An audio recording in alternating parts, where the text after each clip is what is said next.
And welcome everyone to another Wednesday live update show for Kick-Size War Commander. On this episode of War Commander Unshackled, I am pleased to have with me to discuss and critique the latest updates, content release, downtime, progressions, the upcoming invasion for tomorrow. Today I have, luckily, the real Slim Shady. I have Micaiah, Godscope, fuck you, who had to change his name in World of Warships.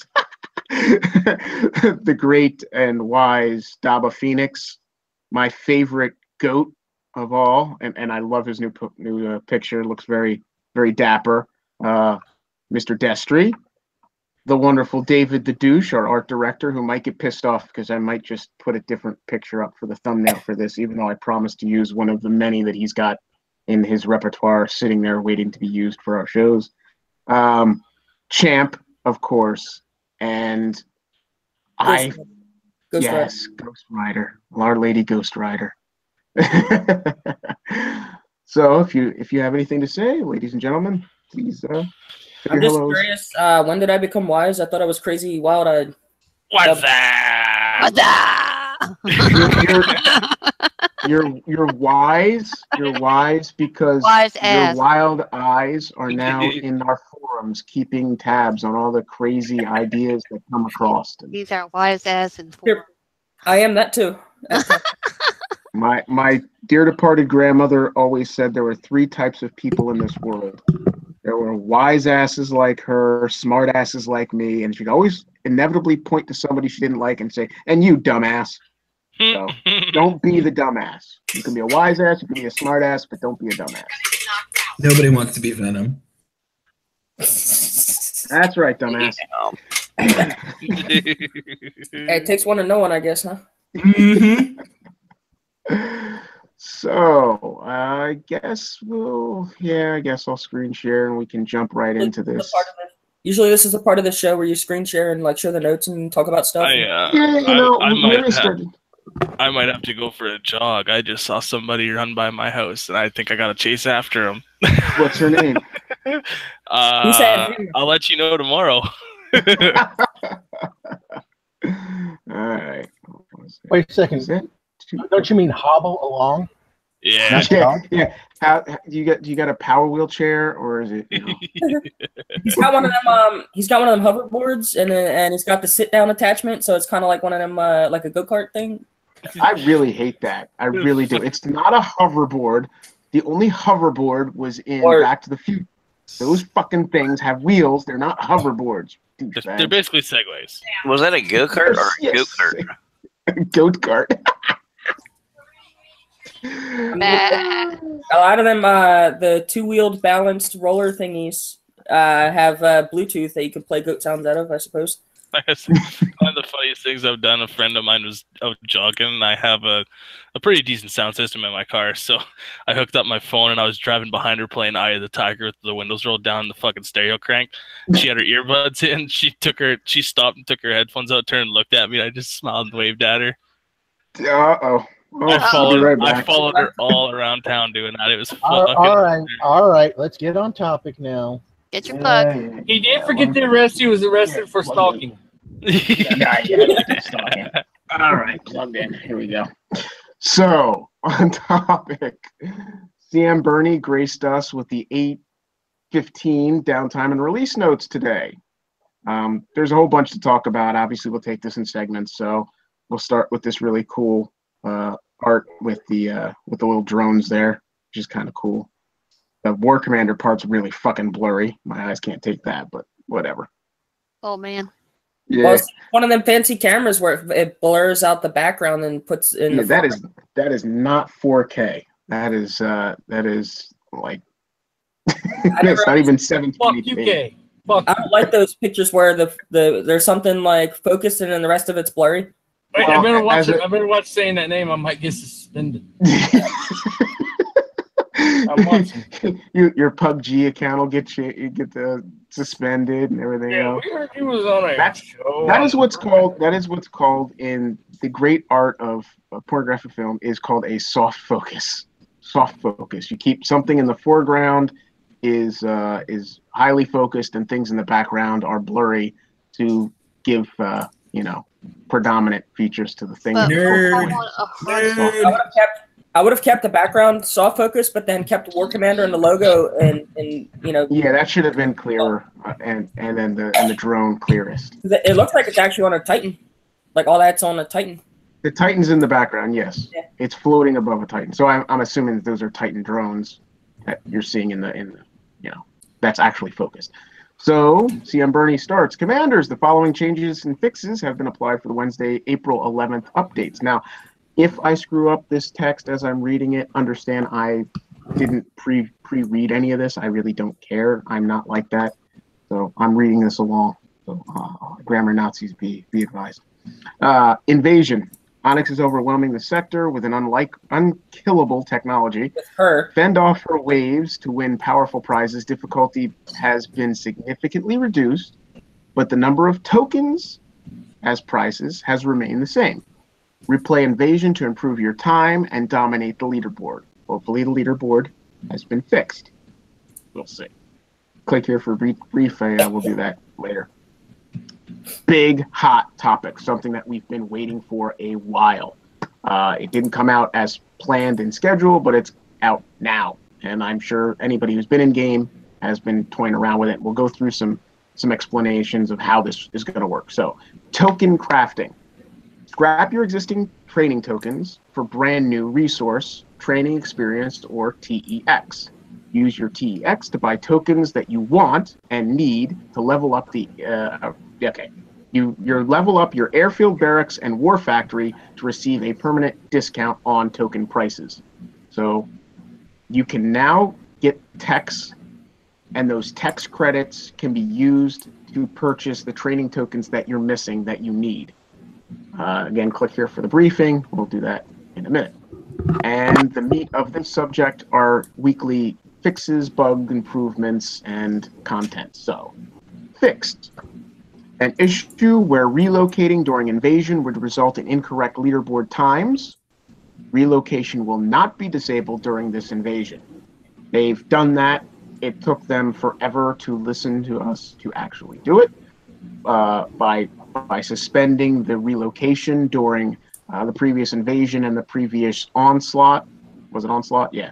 But they've hunkered down. They figured out where the bug was, thank God, and they fixed it. So hopefully there's no more exploiting the jump to change and misrepresent your actual invasion event time. So that's a good thing, and I commend them for getting on that. We have temporarily disabled the use of the Dark Storm in the Dark Storm boss base due to an issue causing crashes. Okay, so if you were trying to use the Dark Storm against the Dark Storm, you can't do that right now. I'm going to say that's a bad idea. Don't do that in the boss bases. There's much better techniques to do it than to throw your Dark Storm in there. Even if they make it happen, that you can put it in there. I would highly recommend don't do that. But it's funny. It's like having you and your friend take your attack dogs against each other and see who's going to win. I put Brother Jeremiah to fight his base. So I had my brother Jeremiah, and then the other brother Jeremiah was up in the blimp. Oh, very fun. I'm just saying that it's not really a dog versus a dog. It's a really super overpowered dog versus like a Chihuahua. Okay. Yeah, and unfortunately, our Dark Storm, no matter what level it's at, is the Chihuahua. Uh-huh. So, yeah. It's just I would not recommend it. It's a war dog versus an attack dog. Well, a more permanent fix is currently underway and will be released once completed. So temporarily, you can't bring your Dark Storm into those Dark Storm boss bases. If and when they come across a solution to the issue that causes the game to crash out, you will be able to do that, but that's not in the near future. It will be released at a later date. Added a notification to the Warpath leaderboard to provide clarity on when the event is over. Thank you. I think that's really nice. The clock was one thing, but a lot of people were losing out, not realizing to balance their time with their work schedules and whatever. And by the time they realize that it's over, it was too little, too late, and they may have missed out a few hours of extra, warpath or whatever. Updated visuals of the Onyx AA turret top to look more like an anti-air turret. Now this I don't know. I got screenshots I can share. Okay. If you want to do that, I think that would be totally acceptable. I'm going to stop sharing, and I will go over and give you the privilege if they're. Because apparently I lagged out of my game. All right. Well, while you're searching for that, is there anything in those subjects that anybody else has any concerns or comments about? The relocation during invasion, the Darkstorm in the Darkstorm, the Warpath leaderboard clarity to know that Warpath is concluding, and the visual on the AA. The AA visual, I had a player ask me in Hangouts, and to my knowledge, their question was, does the turret get buffed or any of that just because of the cosmetic change? And to my knowledge, no. It's like it's just going to be the cosmetic change for now. It looks really weird. But we know Kixeye. Okay, I got it. I got one. Hold up if. Oh yeah. All right. So the token crafting, I researched it a little bit, and it shows that you have to upgrade some of your stuff first before you have that option. Zoom in. Upgrading gives you discounts. You should hopefully everybody has access to exchanging them. If I go like this way. Yeah, we'll get that. Sure, like that's. Oh yeah, that works too. Oh Jesus. Oh. All right. So, what did they change? Oh, okay. So they took the eyeball out, and the eyeball's on the other side. You just can't see it because these don't want to turn around. They opened it up now. Like the triangle at the top. They opened it. There's one over here. Yeah, see, there it is. Okay, so one's got a still image.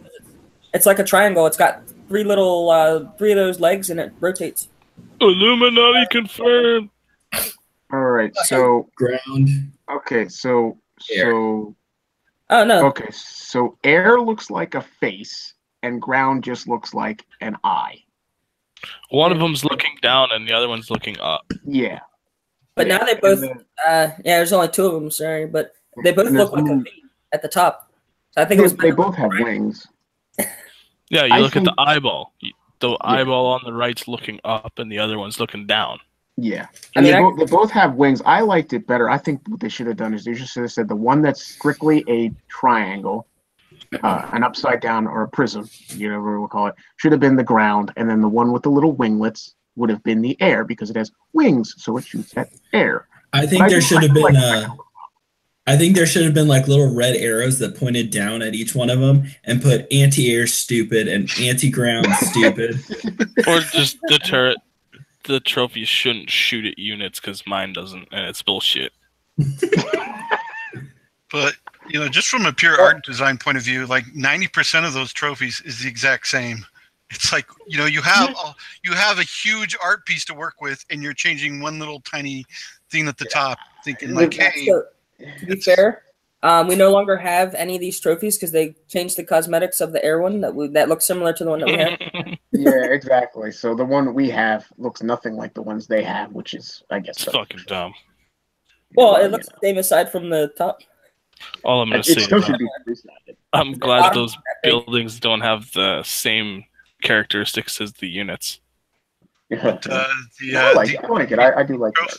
These trophies too kind of look cool, and so in the next, we'll see a couple more trophies like that in the next two events. So that should be, hopefully it won't be as stupid like the radio tower or whatever it was. The anti-air one kind of reminds me of that game Ratchet and Clank. It looks like his face. Ears in the face. Yeah, I guess. No, I do. I have to say, I do like the fact that they took the effort in to make it more noticeable which one. It's still covert enough that it tricks a player who's not paying attention to maybe put themselves in harm's way. But for those that are willing to learn, at least it gives you a visual cue if you're paying attention. What's what? So I agree. It's also, nice. The when you advanced database, you can find out tons of information just on tooltips. And it seems kind of sad that you can't do a single click on a unit and say, what is this unit? It's like you have to scout the base in order to do that. Well, hey, in real modern warfare, you don't just, you have to scout ahead of time. You don't create a battle plan without, pre-requesting. Yeah, well, also don't they have those, in modern warfare, the enemies that you kill don't fucking come back to life 20 seconds later. Yes. So they don't come back to life yet. On subs and stuff, they have computers that will scan a sub, or and I'm sure there's a ton of tech out there that can look at a unit and say what type of unit it is and give you stats on the disarmament in battle. What's up, Devo? I just read that in YouTube chat. All right. We'll jump on over. There you go. So that was the general fixes, which means the next topic, first on the queue, was invasion, which is starting tomorrow. And is the panel okay with us having an invasion show tomorrow? Oh, yeah. I won't be on it, so fuck off. Oh. That's the only reason I'm on. I'll help. Oh, cool. I'll help run it. I'll watch YouTube, but I ain't doing invasion. I'll help die on it. Yeah, sure. Good. As long as Slim's not a part of it, I'm happy, and I'll run. Great. Great. So invasion will start tomorrow. They got some really cool art, little eyeballs back there. That's so it says, nice. yes, Onyx and her mysterious forces have their sights set on conquering the sector, and only you can stop her. Not me. Not me, because my base sucks ball. No, Venom, you can't stop her, but only I can. Yeah. Prepare your defenses and get ready to repel her waves of forces. So, details, standard invasion. It will begin the 12th, which is tomorrow at 10 a.m. Pacific Daylight Time, which is 1 p.m. my time. It'll end on the 14th at 10 a.m. Pacific. Difficulty in invasion has been significantly toned down, but you can only win prizes from each wave once during the entire event. Additional playthroughs of invasion should be used only to improve your time and placement on the leaderboard. So you cannot. Yeah, I knew. I was waiting for fucking guys. Stupid. You can't get extra, whatever. This is exactly why I don't do invasion. It's just dumb. There's no point to it. Who gives a shit about your time? If you release stuff like this to give us tech and give us tokens, let us replay them for the tech and tokens that we want. This whole top 100 time gives you fucking 21 tokens. I'm fucking all in, dude. Yeah, but I could do it 10. I could do it like what 10 times and get 21 tokens.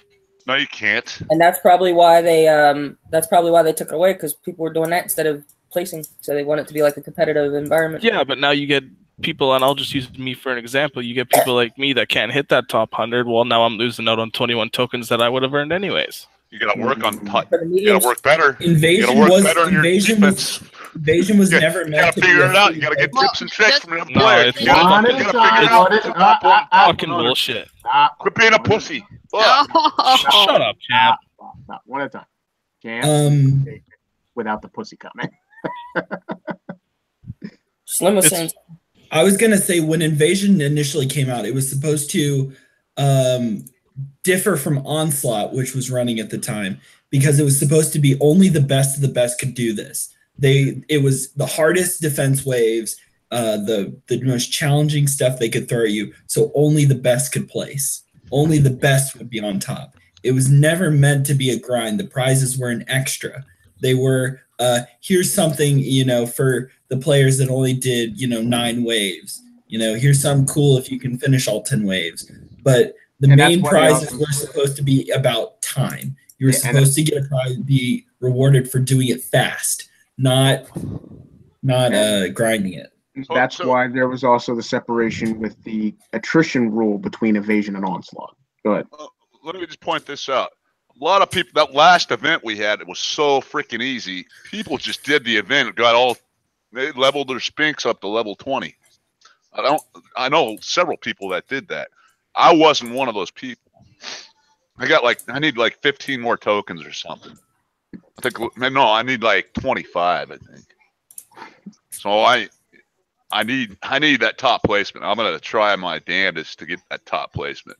He wants to be on top. Damn right I do. Well, for those who don't place in the top and aren't looking at just the tokens, but are focused on the prizes that were available, we have the wave prizes. Wave 1's reward will be an Apollo. Wave 2's reward, Fury. Wave 3 is a Phalanx. Wave 4 is Hades. Wave 5 will be 2 Apollo components in the bronze cache. Wave 6 will be 2 Fury components in the bronze cache. Wave 7, 2 Phalanx components in the silver cache. So silver level components. Wave 8 is 2 Hades components, silver level. Wave 9 will be 50 million thorium. And the final wave will be 2 training tokens for the Apollo. And correct me if I'm wrong, Daba, 2 tokens for the Fury, 2 training tokens for the Phalanx, and 2 training tokens for your Hades. So you'll get 8 tokens, 2 of each. Now, leaderboard prizes, which is what Champ's about. What'd you say? You scroll up just a little bit. Keep going. Up to leaderboard or back? No, keep going up. So you're getting. I'm noticing Hades and Phalanx are getting tokens for these. So maybe this is Kickside telling us these are good units to kill certain units in the game. And wink, wink. Well, yeah, because speculating as a player, but you know, the next event is Corpus. That too. Mm-hmm. Yeah. And I will say, recently they sent out one of the many purchasing packages you could buy was the expert level, not Dina, the other one, the Hailstorm hero, Pandora. Yeah. And I had to talk to former longtime players that took a step back and didn't get the Pandora when it came out. I have to admit I talked them out of it because I think money would have been better spent with an expert Dina than an expert Pandora. You can do hold on. Yeah. You can do the same with Furies. Furry. With Pandora. In mass Furies, especially if you get the wingman tech for the Furies, the AA drones or the AD drones, or the hero Corpus for them. faction. Yeah, I know, but I'm just saying. As far as that goes, I just think for those that were contemplating that and haven't, I don't know if it's still available for people, but for the friends that I was talking to the day before yesterday about it, I would rather save your money and use those funds on more impressive units than that, unless you're a collector and you really want it. So, what was the price? I mean, what was the price of it? What were they charging for it? I believe it was 99 tokens. I can't quote exactly. 79, if I remember correctly. Oh, 79. It was all the tech and the expert level version. Okay. 40 version. So it's not that it was a bad package. It was an excellent package. It just wasn't, in my personal opinion, it wasn't quite up to par for a unit in game of value. You're not going to really pull that out for a whole bunch of stuff. The question is how often do you use Pandora right now? You don't. Exactly. I don't at all. The only thing I use it for is smashing the lower level base. It's been smarting off. Go in there, send it. You've got Zombifier on it. That's it. I see my Zombifier is on my Dina, and secondly, I'll just drop 8 Night Owls. No, I'll drop 8 Night Owls in a friggin' low level base, and it's gone. I thought you were gonna say it. A 20-30 base is not gonna take my Night Owls. Question. It just makes sense. What can Pandora do that other units cannot do? And if you have an answer for that, then buy the pack. If you don't have an answer for that, use bone saws or something. Well, okay. Well, I was just gonna say, comparing that to Dina is kind of, I don't know. Oh yeah, well, Dina's good, really good unit. Don't get me wrong, but the advantage of Pandora, she's got pretty good health and she can hit air. Yeah, she's got pretty good health and she can hit air. I use her a lot. Dina can hit air if she set off her tech. for a minimal amount of time. But Dina has the added benefit of the stealth. If you got well, it depends what base you're in, but most bases have a radio tower you got to knock out. Oh yeah. I mean, again, it's your player. Are you just going in to hit and hit and hit, or are you going in to strategically pick apart something and then attack with your units? I mean, it always lends to the individual player's personal preference. But the players that I was talking to specifically, like I said, they're longtime players. They were people who loved, back in the days of Cobras. And for me, Pandora is nothing more than an upgrade of a Cobra, where I was more of a Warhawk player, and Dina is an upgrade to me, except for the fire rate. Obviously, she's not a sustained fire, but Dina's like a Warhawk compared to a Cobra.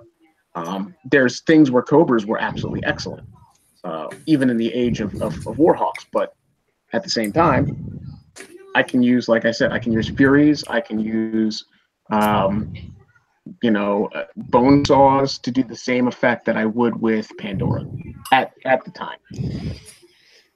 It's not a bad package. It wasn't at all, by any stretch of the imagination. It wasn't a bad package. It was a good value for the package too.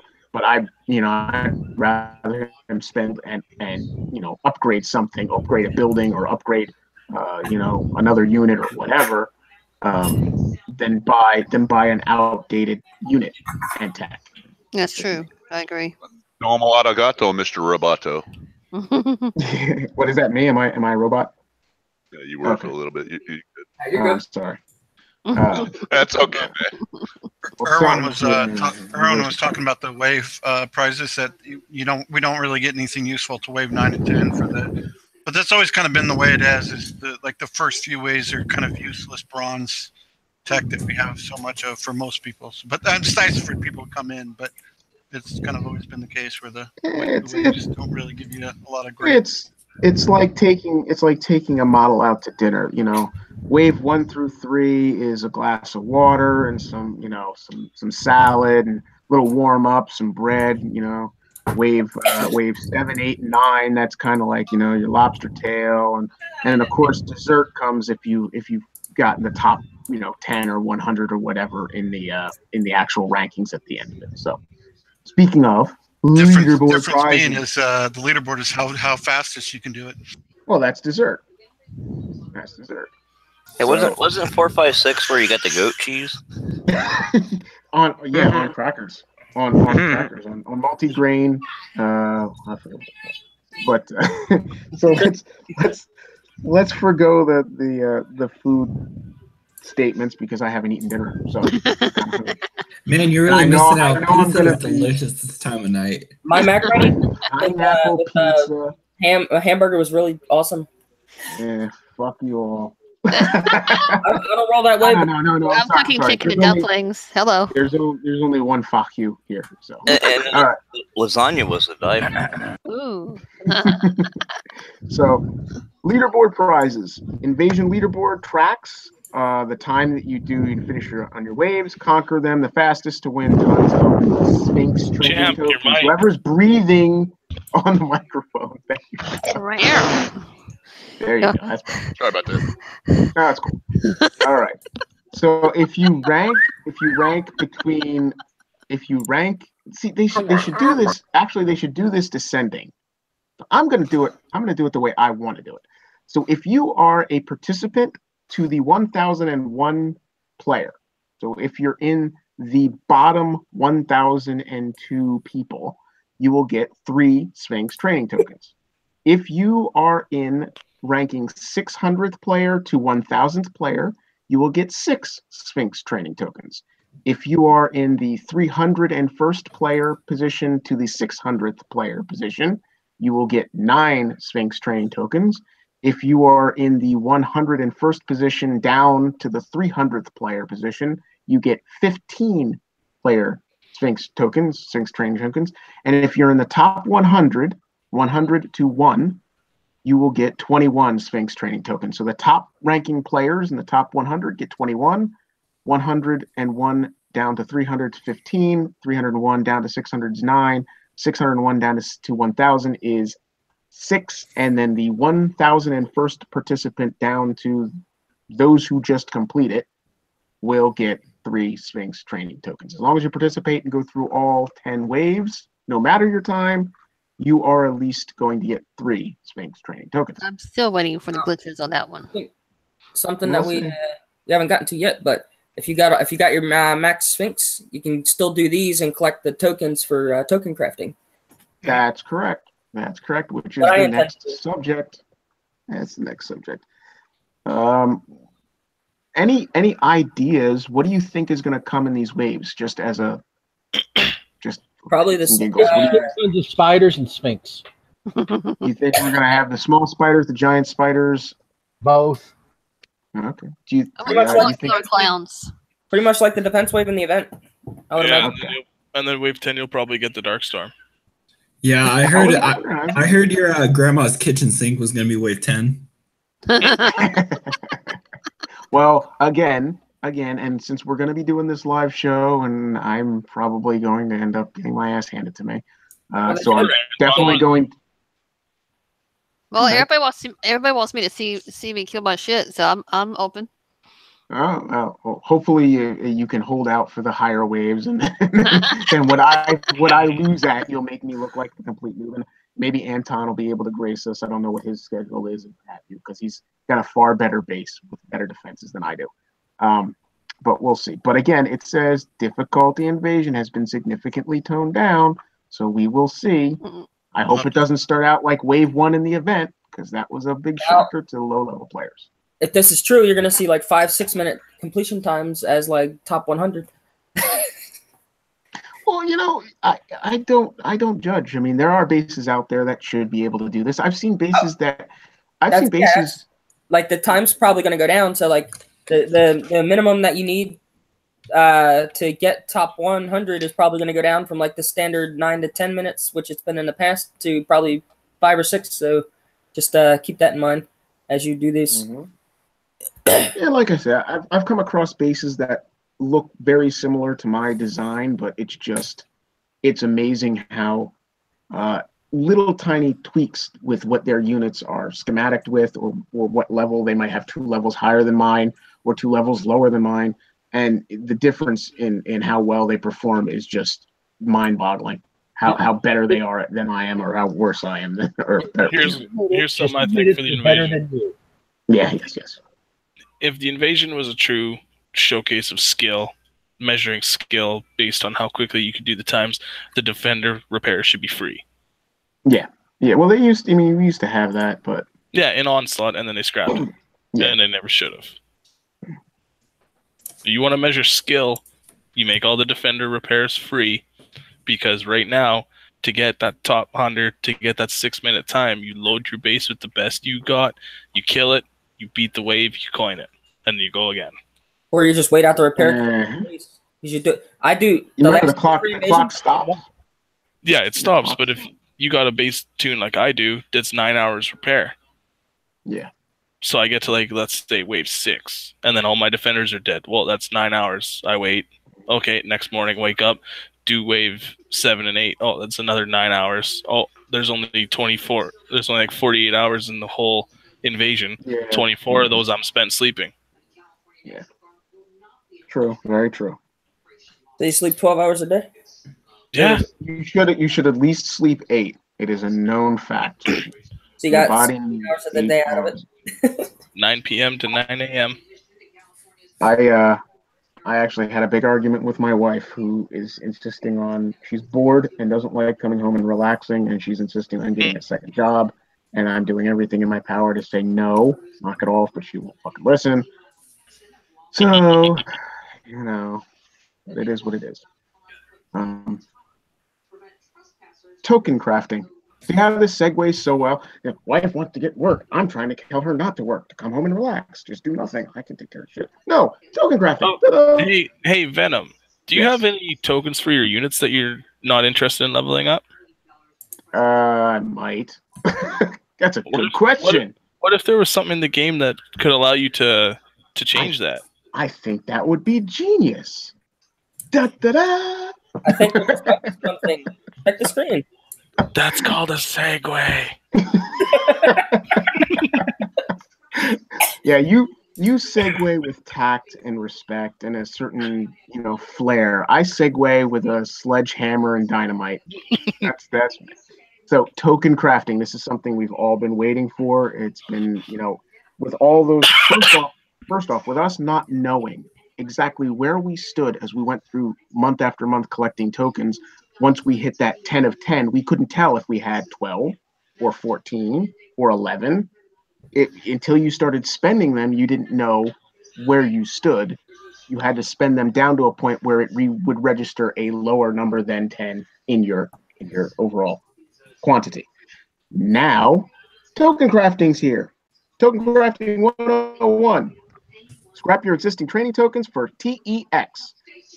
TEX, which can be used to purchase Gen 1, Gen 2, or Gen 3 training tokens of your choice. Yay! And then they got a really cool. I'm gonna reduce this by 25 so I can put the whole thing on screen. So there's your little roundabout recycling thing. Hold on. So scroll up just a little, just like an inch. Put the existing training tokens at the top of that order. But then you can't see the word text. You can't see all the dollar sign thingies. I was gonna say it's right there. It's a circle of life. So if you have existing tokens, you scrap. Yeah, I'm getting to that. So you have your existing training tokens here. So you have your furry tokens. You have your, I think those are purifier tokens, and your guy. And then you can exchange those at an exchange rate. Scrap them for text. Text then builds in your quantity, and you can take your text and trade them for new tokens. New tokens. Yes. New tokens of your choice. I would like to specify that. Yes, that's the key. So I don't want my Fury, my Purifier, and my Max token. I then trade it for text, and I go over here and get a technical token. War dog token. I don't think you can scrap hero token. Wait, I'm just saying on that picture. I really don't appreciate how inaccurate. Why you would take tokens that you don't want, scrap them, get text for tokens you do want, and then scrap them again. Because it's an infinite loop. No. Well, it's an infinite loop. See, again, you're trading these tokens for that one technical. Then you have to trade more of these to get a second technical token. But that's not accurate at all. Well, it's the exchange rate. I'm just saying by the picture. Yeah. It takes more of these to get fewer of these. That is the exchange rate. Absolutely. I absolutely love this. You got to use a lot of this to get a shitload of this to get one of them. I love it. A lot of these to get a whole bunch of this because it takes a whole shitload of this to get some of that. I don't give a shit. Rest of those. It's awesome. It's awesome that Kickstarter did this. I am fucking happy with it. The ratio is if anybody's gonna bitch about it, bitch somewhere else. Oh, just wait till it's my turn then. Wait till that other. You know what, guys? At least we're able to do something with these fucking tokens. Oh, I 100% agree. At least we're able to do something. They could just left it the way it was. This is fucking awesome. I fucking love it. Well, that's you, and you're completely allowed your opinion, and I can agree. But now let's explain it. Oh, Debo had a good question. What about the legendary token? I don't think they have those in there. They were overlooked, and they're going to be in. Yeah, Friendly Fixer said that they were overlooked in Discord, and that they're going to update those. Mm-hmm. Awesome. They're gonna look to update those. Yes. Cool. Okay. Thanks a lot, Kickstarter. Currently, scrapping amounts vary by generation. So, generation training token will equate to 2 TEX per token. So it's a 2 to 1 ratio. Generation 2 training tokens will give you 4 TEX per generation 2 token, or a 2 to 1 ratio. 4 to 1. 4 to 1 ratio. Yeah, it's 1 generation 2 per. Yeah, okay. And then finally, generation 3 training tokens will equate to 8 TEX points or credits. So that's a 8 to 1 ratio. But there's only 1 generation 3 unit at current, so that's not really something to worry about. So the top prices he was reading were if you scrap your current tokens, these are what you get. Now what he's about to go to is so that's a generation. So what is it? What is a Fury? Fury's Gen 1. Okay. So a Generation 1 Fury would give you 2 techs, which is stipulated right there, 2 techs. You take those 2 techs points and you can exchange them for, and we'll get to that other stuff as we go down. You need 20 techs for Gen 1. Well, I know. I'm getting to that, see? So the token exchange rate for tokens into text is above. The text into token is here. Token text prices. It costs you 20 text credits to get 1 Gen 1 token. It will cost you 40 text credits to get 1 Gen 2 token. And it will cost you 80 TEX credits to get you 1 Generation 3 training token. Token crafting is located in the tooltip UI when clicking on the airfield for air, barracks for infantry, and your war factory for vehicles, or in the training tab and in the academy, tech center, and aircraft hangar. So there's your 6 locations to access your text system. Token crafting discounts, and this is a big thing. Level up your war factory, barracks, and airfield to receive a flat discount on the token prices up to 50%. The maximum discount possible is 50%. War factory levels. A level 6 to 10 war factory reduces your text cost per token by 2 per level. Level 11 to 15, 2 per level. Level 16 to 20, 4 per level. So that's your cost reduction there. Airfield, level 16 to 20 reduces text per token by 2 per level. 21 to 25, text per token 2 per level. And level 26 to 30 will reduce your costs per token by 4 per level. Your barracks, 1 to 5 reduces text cost per token by 2 per level. 6 to 10 reduces text cost per token by 2 per level. And 11 through 15 will reduce your text cost per token by 4 per level. All right. So there you go. Who here would like to screen share and show this whole system? I've got mine up too, so. All right. Well, All right. My screen share?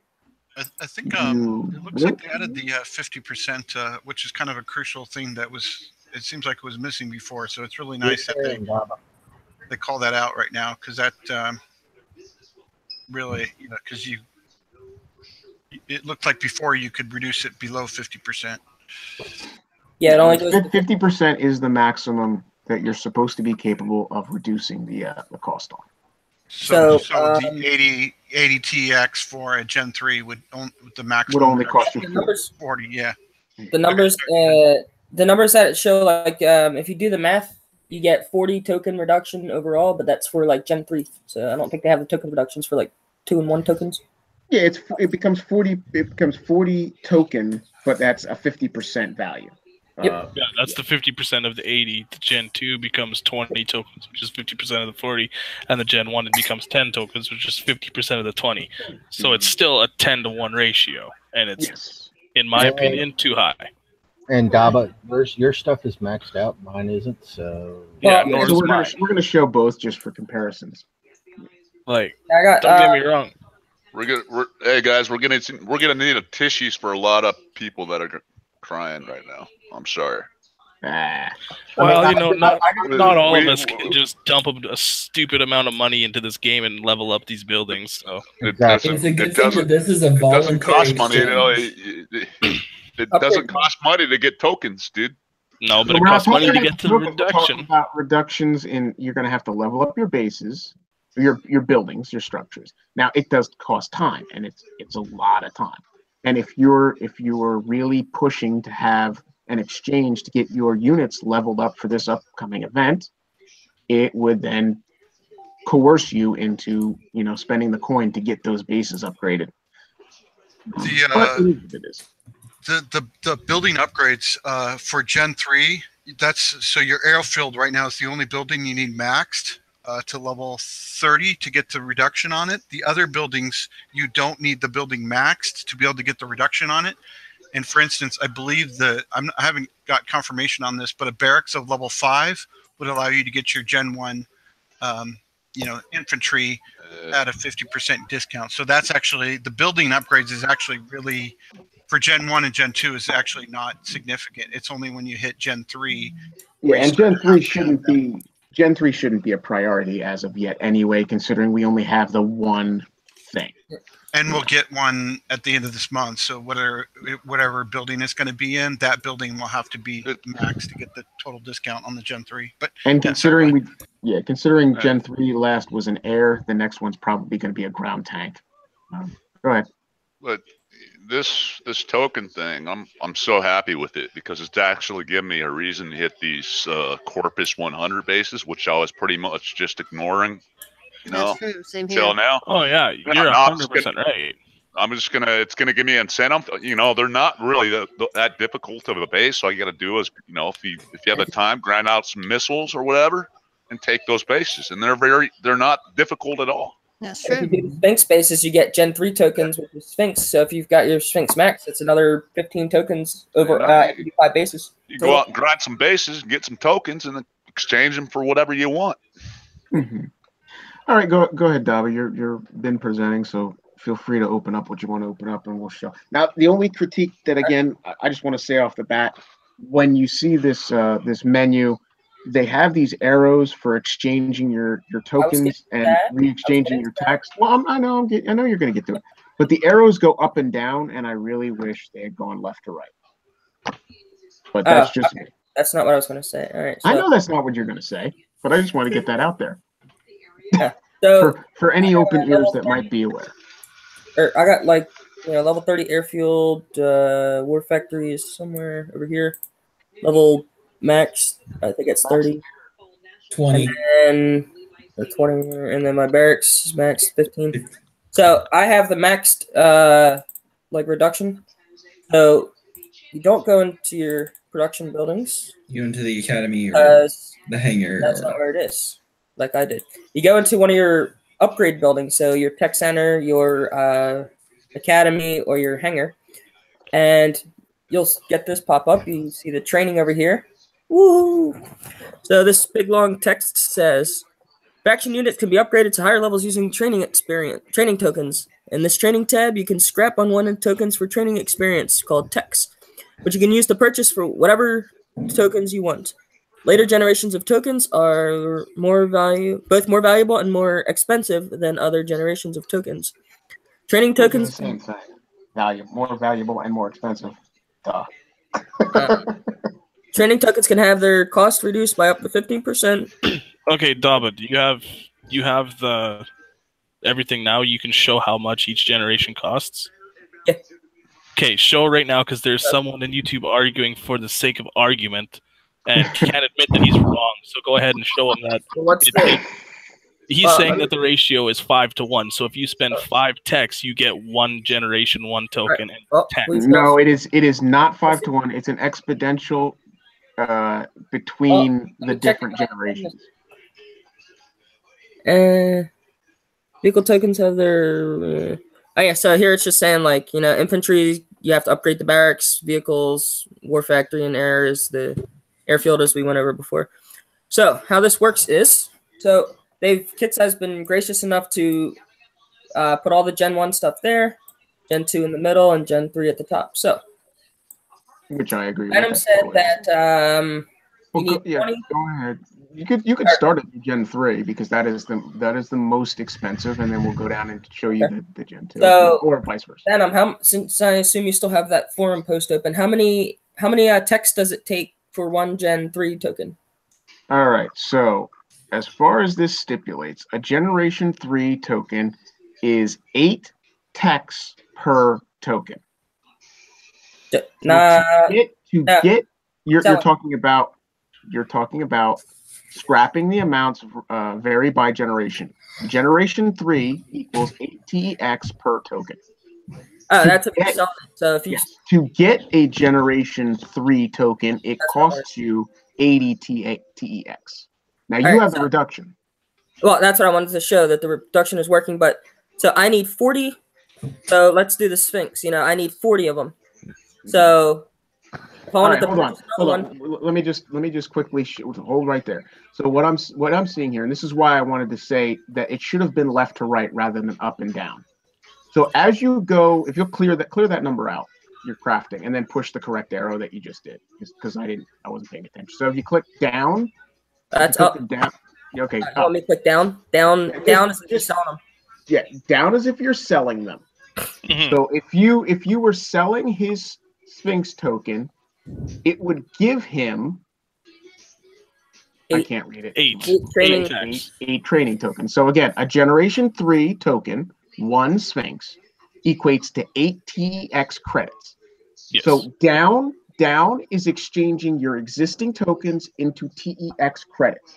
Clicking the up arrow then is calling your TEX credits and exchanging them into the token of the object that you have highlighted, in this case, the Sphinx. Now, the reason why I would have rather had seen them having left and right arrow rather than an up and down is clicking the left button would have obviously taken the TEX and pointed it into, trading it into a training token of a unit on the left-hand side, or clicking the right arrow would have drained out from the left menu and turned it right into a TEX credit, which is on the right-hand border. That, I think, would have been less confusing to players, just my own opinion, but they use up and down, which is... Do you mind if I throw something out there? My favorite part of the... Sorry to interrupt, Dava. I was just going to say real fast that if you weren't such a fucking noob, you would notice that there's an instructions tab. The entire time I see the instructions tab. I can read. The entire time you have this new feature open, there's an instructions tab that informs you how to work it. I know there's an instruction tab. I can read. Select the unit you want, the blah, blah, blah. I'm just saying. You know, there are, hold on. You know, there are players in this game that do not read or write English. Thank you, Slim and them. Shut up. Therefore, simple, obvious cues, and this goes back to exchanging units in our platoons, tabs, etc. Using the similar systems makes it more cohesive, more comprehensive for a person that is accustomed to simple actions that they've used in the past. By changing the direction the way they have, it can be confusing to someone who can't read those instructions because they don't read or write English. And this is a multinational, multi-language game, which hopefully Unshackled is trying to get some cognizant and bilingual players to add episodes that are in Spanish as well as other languages. Fingers crossed, we can start that. Now, Daba, the floor is entirely yours. Please do as you wish. So, to answer player's question, this is my favorite part of the time. Some mathematics. So I wonder, I get 8 tokens or 8 training stuff if I sell, and I need 40. So what mathematical operation is that?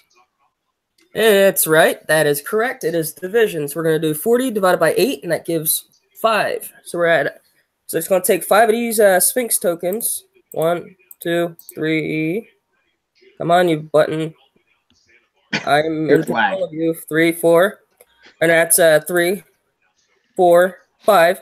So this would give me 40. And then I could scrap this and make another Gen 3 unit. So I'd need 5 of these in order to make 1. Now there is a number at the bottom of that picture of the Sphinx which shows you exactly how many clicks you've made or how many attempts you've traded over. So I've got 5 tokens traded and I got 54 remaining. So also just a little, right now this thing's bugged. You have to have this exactly like centered if you want to spam click it like I am right now. But if you just click like a millimeter off, see, it disappears. So you have to have it like dead center of the... Quick, hit scrap. Yeah. You won't do it, Dalva. You won't do it for the community. Hey, David, I'll tell you what, Mr. Dark Shadows. Yeah, I you will won't scrap them all live. I will do this for the community. Huh? You won't scrap them all live. Don't do it, Donald. Don't do it. Don't Do it. do Do it. it. No, For the only fee. No, no. Sorry, I was going the wrong way. I wanted to go this way. Do it for Ghost Rider. You only need 55 to make it level 20, so anything Exactly. more than 55. Guys, go see where I'm going with this. There we go. Yeah. All right, so this is how you scrap things. So you find excess that you don't need. You hit the scrap button. So you first confirm for the Gen 3 that it's 32 divided by 4 is 8. So make sure it's correct. If it's not, send a screenshot. Yeah. So I confirmed that it's correct. So I'm gonna hit scrap. Now And it does. You'll see your 1460, I think it was, will go up. It should go up by should be 1492. Oh yeah, the year that Columbus allegedly sailed the ocean blue.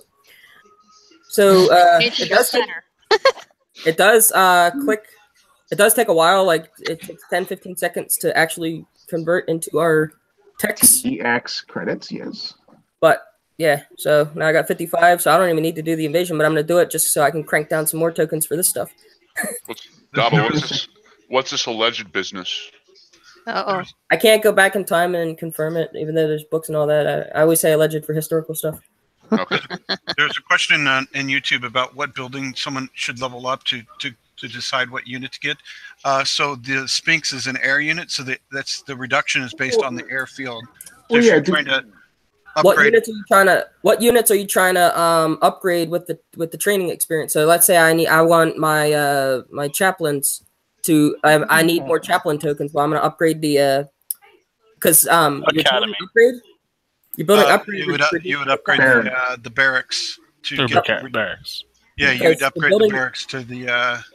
So the three buildings are your airfield, barracks, and war factory, being air for airfield, barracks for infantry, war factory for vehicles.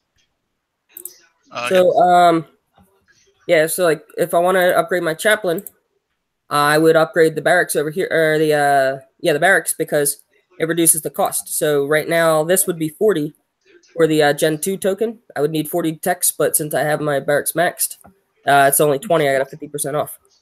So while we're on the topic of Gen 2, I just want to confirm. So one of these gives me 20, or it's going to cost me 20. But if I go to sell one, or if I go to come on, I have no chaplain token, so let's use it with the unit that I have, such as the Dragon. So I get 4. So I get 4, and it costs 20. So it looks like we have another 5-to-1 ratio. So there we go, 5-20. These ones I will not be scrapping because I do need these. But yep, there's no Gen 2 that I need to scrap because I've already scrapped them pre-show. So let's say I want to cancel this. You can just click another unit and it'll bring that one up, or you can close this out. You can always just leave the training tab. Yep. You want to cancel it, just click out of the training tab, go to the infantry vehicles, air, or click out, X the entire system. That's something I did not consider is Hades. I had 86 of these stupid things for the Hades, and I totally forgot about Hades are really good against the siege. So I scrapped 86 tokens for the Hades into this, and then right after I did it, I was like, "Oh crap!" Well, that's all right. You got 1,492. You can go get more Hades tokens. Yeah, I might actually have to, but whatchamacallit, the craft has no confirmation button, so make sure if you click it that you actually want to do it. So here's the Gen 1.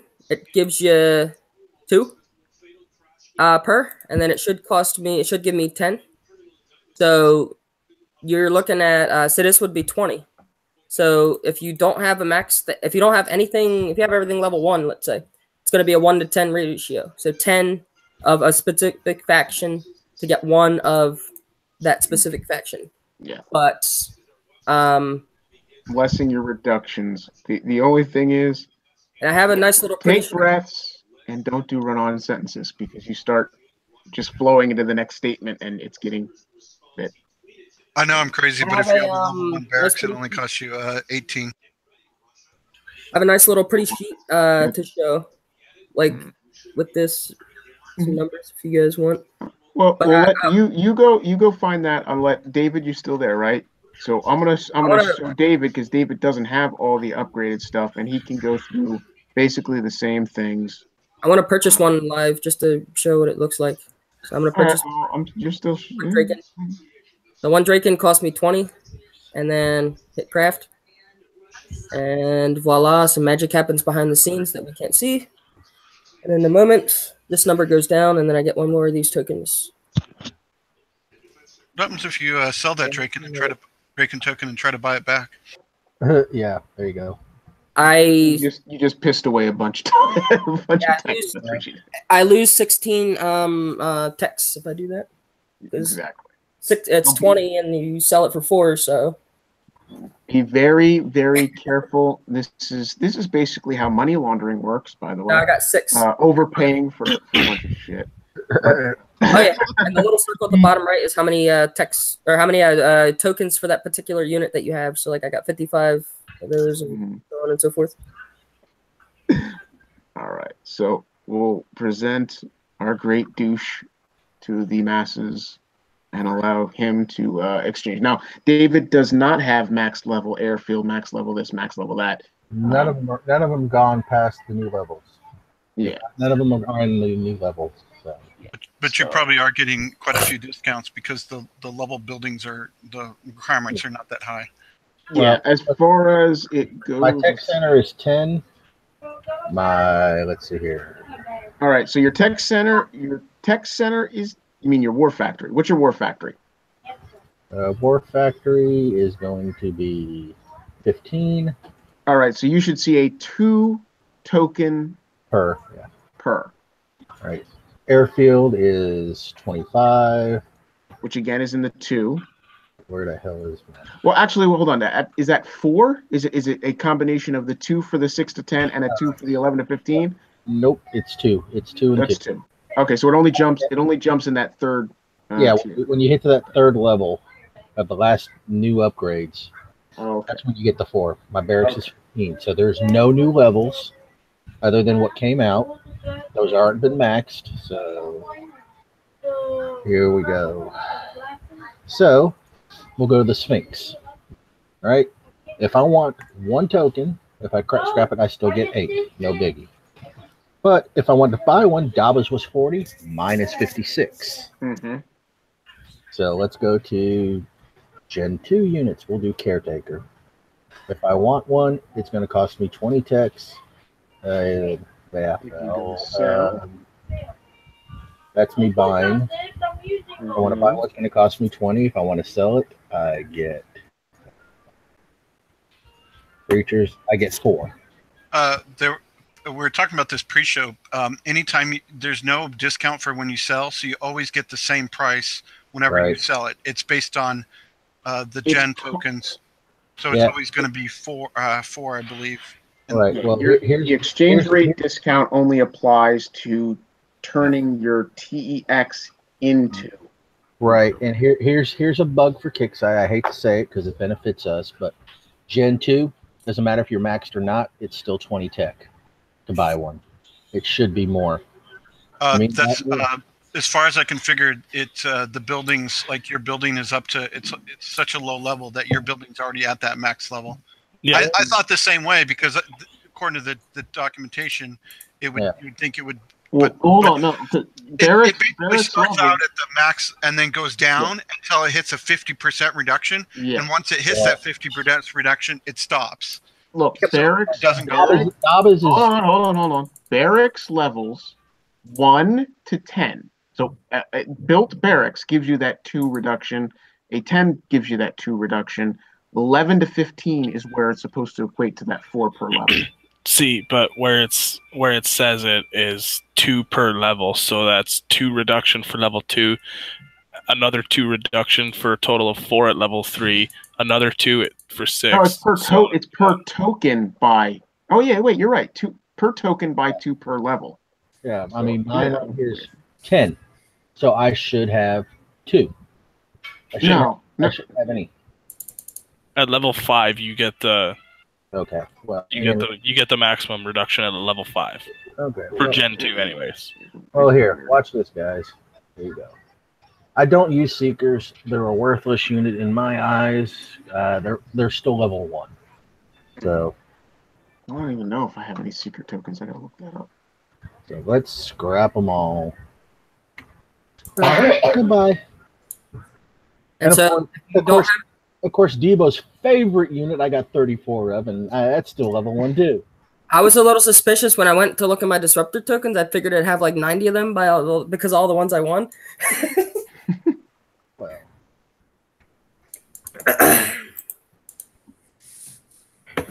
Okay, and I'm gonna buy one of these. That's what I need right now. 5%. Of course, this tells you everybody what level my phalanx are, but of course, it does take a minute to, as Dava says, it does take a little bit for it to go through. So, but it is Gen 1 to Gen 1, so I still have,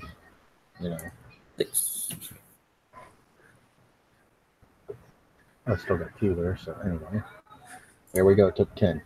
So technically, it is 5 tokens for Gen 1 to Gen 1. Yep. Yeah, it's a 1 to 5 ratio. If you got your stuff, like right. the max, if you've got the max discount, I can't say max buildings, but if you got the max discount, it's 5 to 1 ratio. Right. For within the same class. Yeah, same within the same generation. So there we go. That's what I'm looking for. The having your buildings maxed is very beneficial because you get more for what you're scrapping or building. It is what it is. Condone the people that have done it. They keep the game free for the ones that don't coin. So I mean, you're going to bitch about the cost of scrapping. This is a good thing. This keeps the game in check, and honestly. And I can tell you why this is pausing the way it is. This is just a theory, but this is where the check and balances come into play. This is to prevent people from exploiting this. Yeah, exactly. So there's going to be a check and a balance. It's going to be timed out, just like your thorium. When you build something thorium, your screen pauses for 5 seconds, 10 seconds, whatever it is. Whenever you build something, whenever you scrap something, whenever you stop something, get that stuff back. So the only thing I have an issue with when it comes to stopping a build is resources. When your game is fresh, you just got into your base, you can go in there, scrap, your res shows up. After you've gone out to the world map and come back into your base, you have to go hit a rogue to go get your stuff back. So that was fixed for a while, and then it started up again. Okay. All right, we have W. Have the spreadsheet ready? Yes, sir. I think the only thing, like I'm super happy with this text. It's awesome to have this feature in the game finally. The only thing that I'm not particularly happy with is the cost should be a flat rate, and that flat rate should be what you get when all your buildings are maxed. So the 10 techs for 1 Gen 1, the 20 for 1 Gen 2, the 40 for 1 Gen 3. That should be a flat rate. That's the perfect pricing. Yeah, like Kickside did an awesome job with this. Yeah, I think we've done an awesome job explaining, but we've been trying to explain how the system works, and then I think there's a lot of people want to know, give feedback about the cost of this system. Especially on the forums too. There's a lot of people going, "Wait a second here, this is crazy." In all honesty, I'm okay with it. Really, I love it. It's 5 to 1, which is what I mean. A lot of us predicted. Some people were saying 15 to 1. I was saying 5 to 1 for Gen 1 to Gen 1. Gen 1 to Gen 2, that's 10 to 1. Gen 1 to Gen 3 is technically, with maxed out buildings, is going to be 15 to 1. Yes. So that is very acceptable. That is very acceptable, but the fact that you only get that ratio if your buildings are maxed, in my opinion, is not acceptable. Well, it's acceptable for me. well, yeah. No, I mean, I can agree with Godscope. It should have just been those are the ratios. It shouldn't have been hamstrung to upper levels maxed. Right, but it is what it is. They've taken the advantage of maxing their buildings out. They've paid for it. It's like getting a unit or whatever maxed out before anybody else does. And the other people are, you get the package of back in the day was what was it? Valiants. Get the Valiant with all this gold tech or whatever. You're getting it before anybody else does. You're getting it to where you have enough for all your units. You're paying a premium for you're paying a premium to be able to do it faster than anybody else. This is the only thing that I can say. This is the only thing that I can say. I mean, and Godscope knows I agree with him. But the only thing that I can say to quell some of his ire is the fact that yes, you have to have maxed out your buildings and upgraded those to a level to achieve the maximum benefit of the 50% reduction in TEX exchange costs. However, when you look at what units are in play for the majority of those who would want a 50%, it would be for a Generation 3 unit, the upcoming units. And the majority of players who are focused on those units are the higher level players who are going to have maxed out those buildings already or are on the cusp of maxing out all those buildings anyway. For those players that are primarily focused on a Gen 1 unit token exchange, it doesn't really harm them that they don't have those buildings completely maxed out. Yes, the exchange rate is 50% higher, but those exchange rates aren't 80. It's still within a reasonable and acceptable amount. So yes, I understand and I concur with you, but at the same point, it doesn't really harm the lower levels that drastically that have not maxed those buildings out, to be at level 20 or what have you. But yeah, I can agree with you. It would be nice just to be a flat rate. Go ahead, Godscope. I mean, Champ. Sorry. I'm just saying these bases, like today, Corpus 100 bases are out today. These bases are super easy.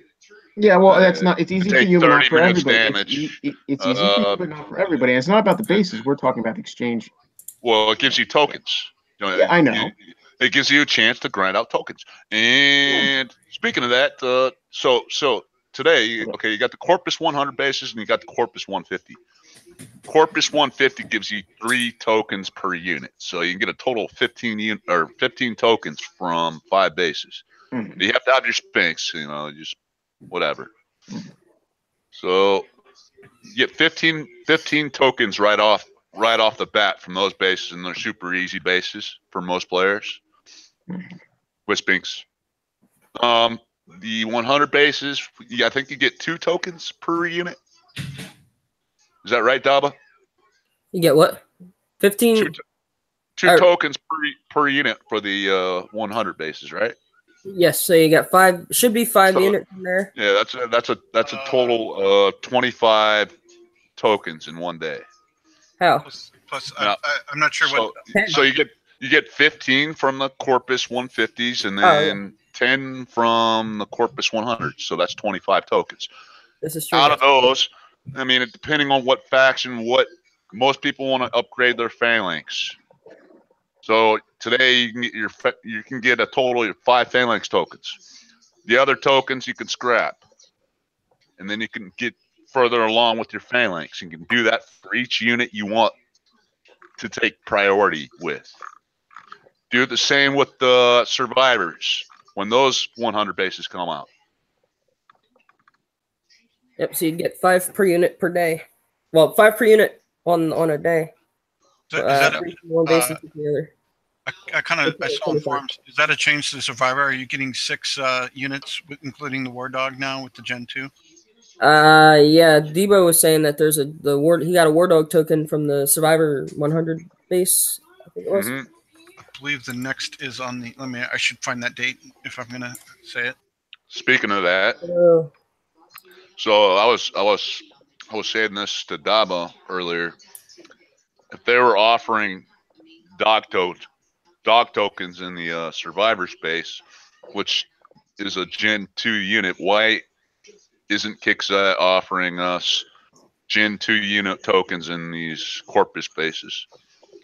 They probably will later on in packs. They should do it right now. Okay. So, they're just gonna jump right on that for you. Jump right on that shit.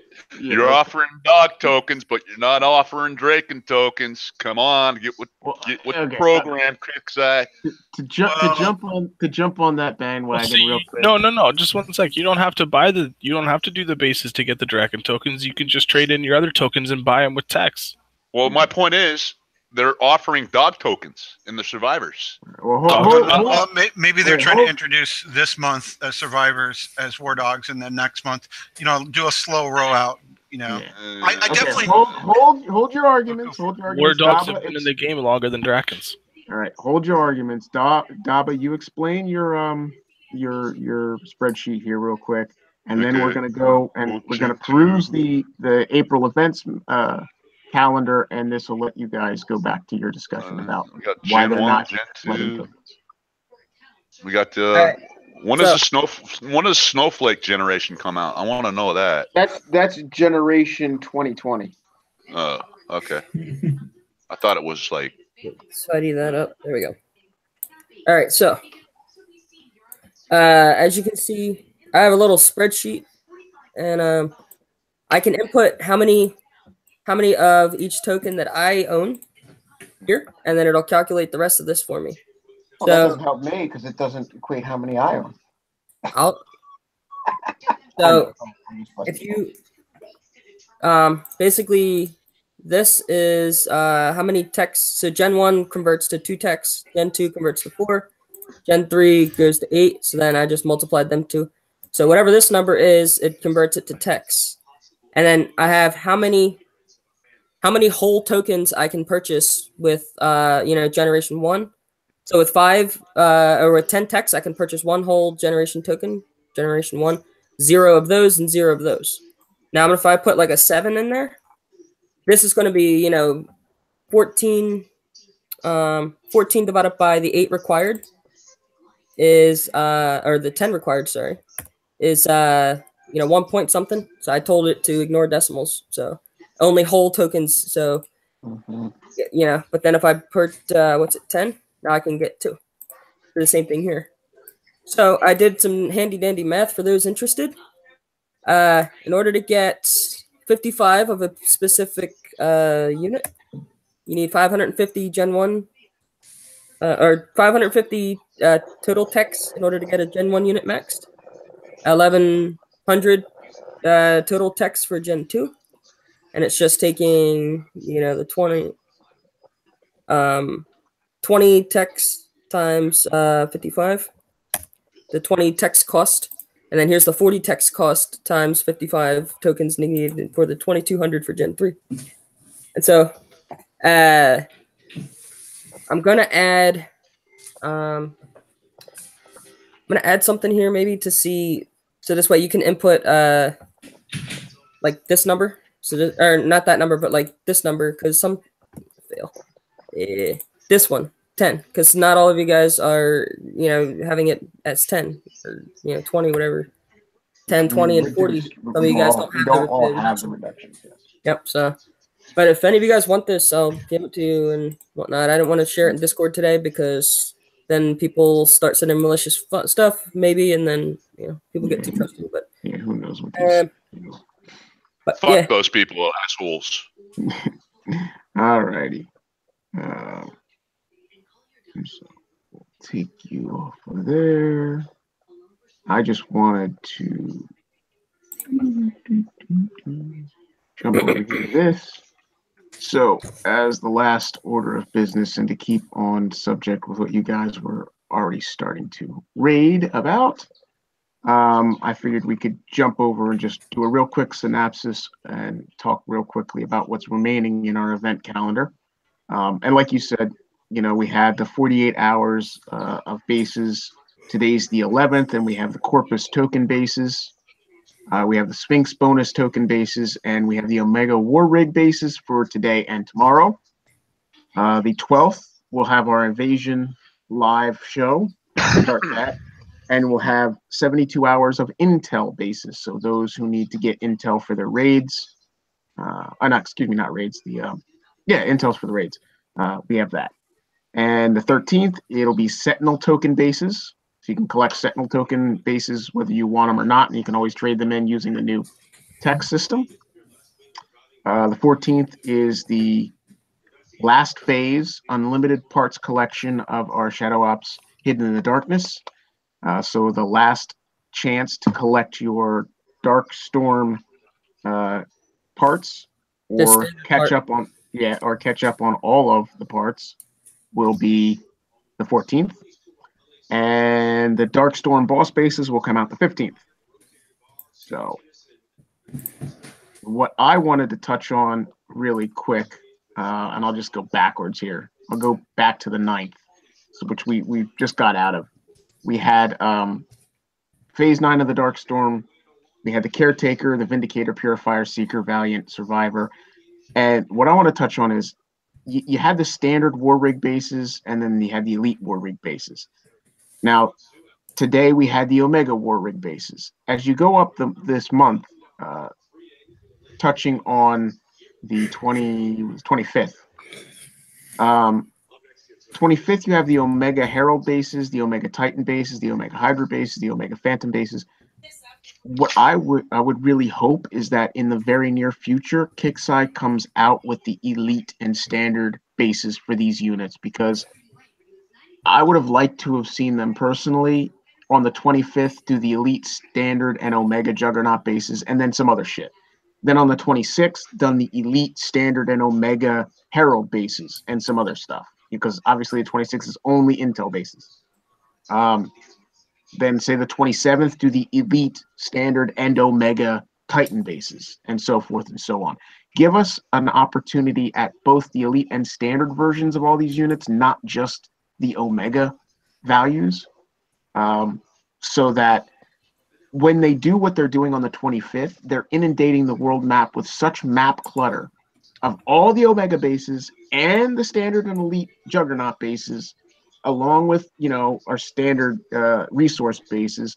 If they had spread it out over the days, yes, on the 25th, you would have had the Elite, Standard, and Omega bases for 48 hours, but you would not have had the Omega Herald, Titan, Hydra, or Phantom bases. Then on the 26th, you would have only had 24 hours of the Juggernaut bases, and then you would have had 24 hours of the Omega Herald, Elite Herald, and Standard Herald, along with those Juggernaut bases. It wouldn't have been cluttered as bad, because basically you would have spread out the extra map clutter, because you wouldn't have had the Titan, the Hydra, and the Phantom. And then when the Omega, Elite, and Standard Juggernaut bases dropped off the map at the end of the 27th, or at the 27th, then you would have put in the Titan bases. So it would have rolled. I think it would have rolled. Call me a noob. You can call me a noob all you want. but yeah. So I mean, I'm just wanted to put that out there. I personally, like I said, I'm still waiting on Elite Herald. I already have all my Omega parts. I don't need Omega parts, but I do need, I think, 6 Elite parts or so.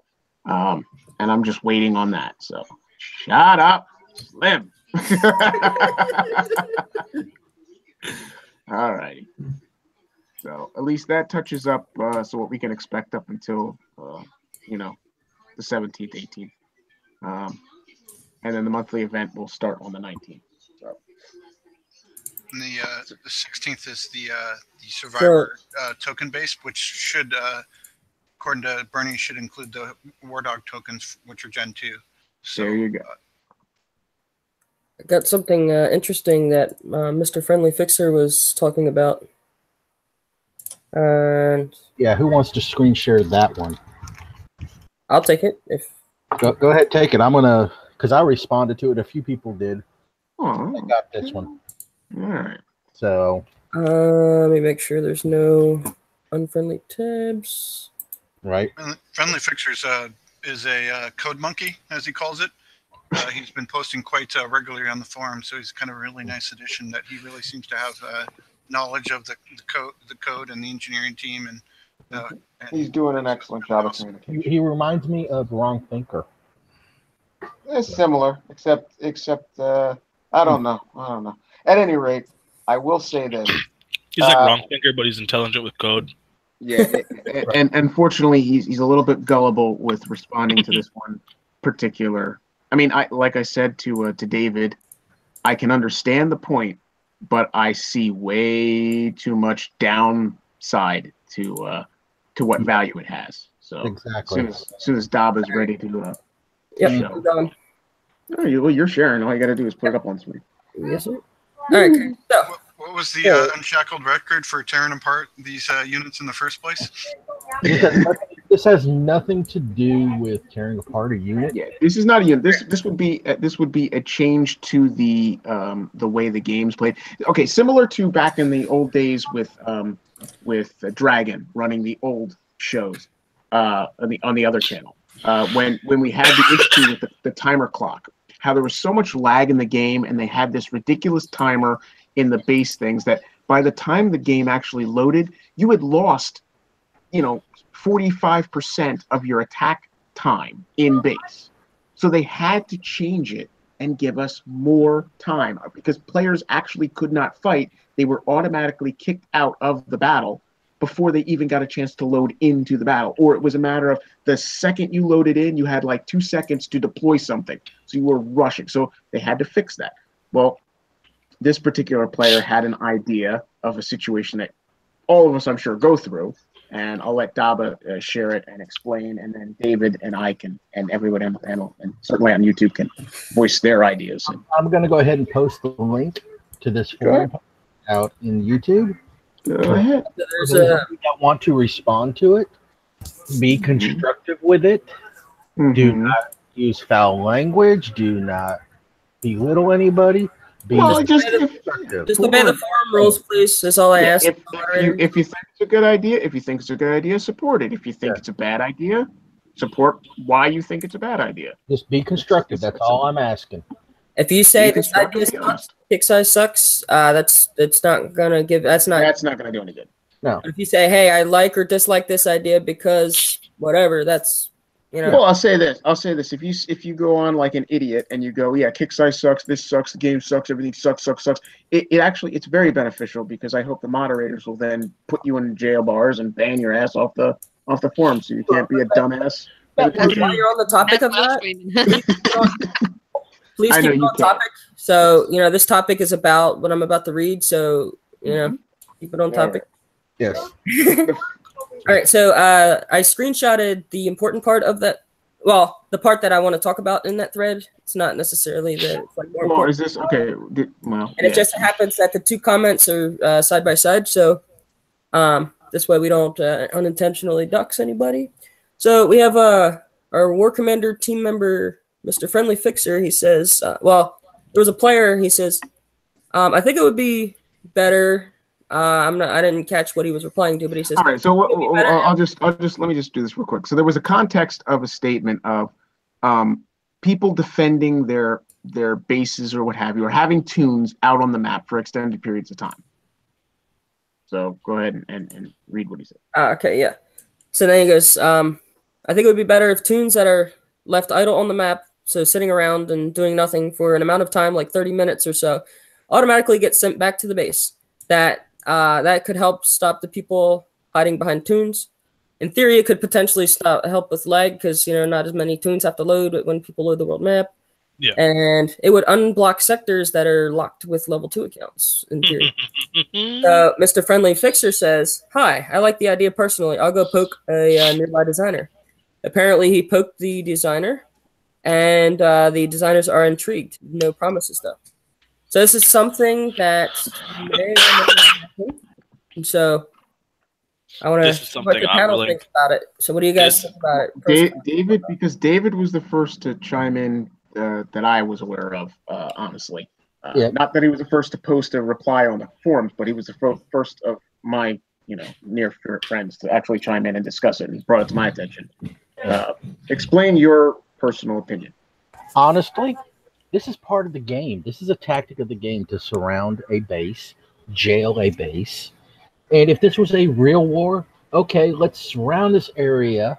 We're only going to sit here for a day. Then, there's been no activity or whatever. We're going to go move somewhere else. No, they're not going to move anywhere else.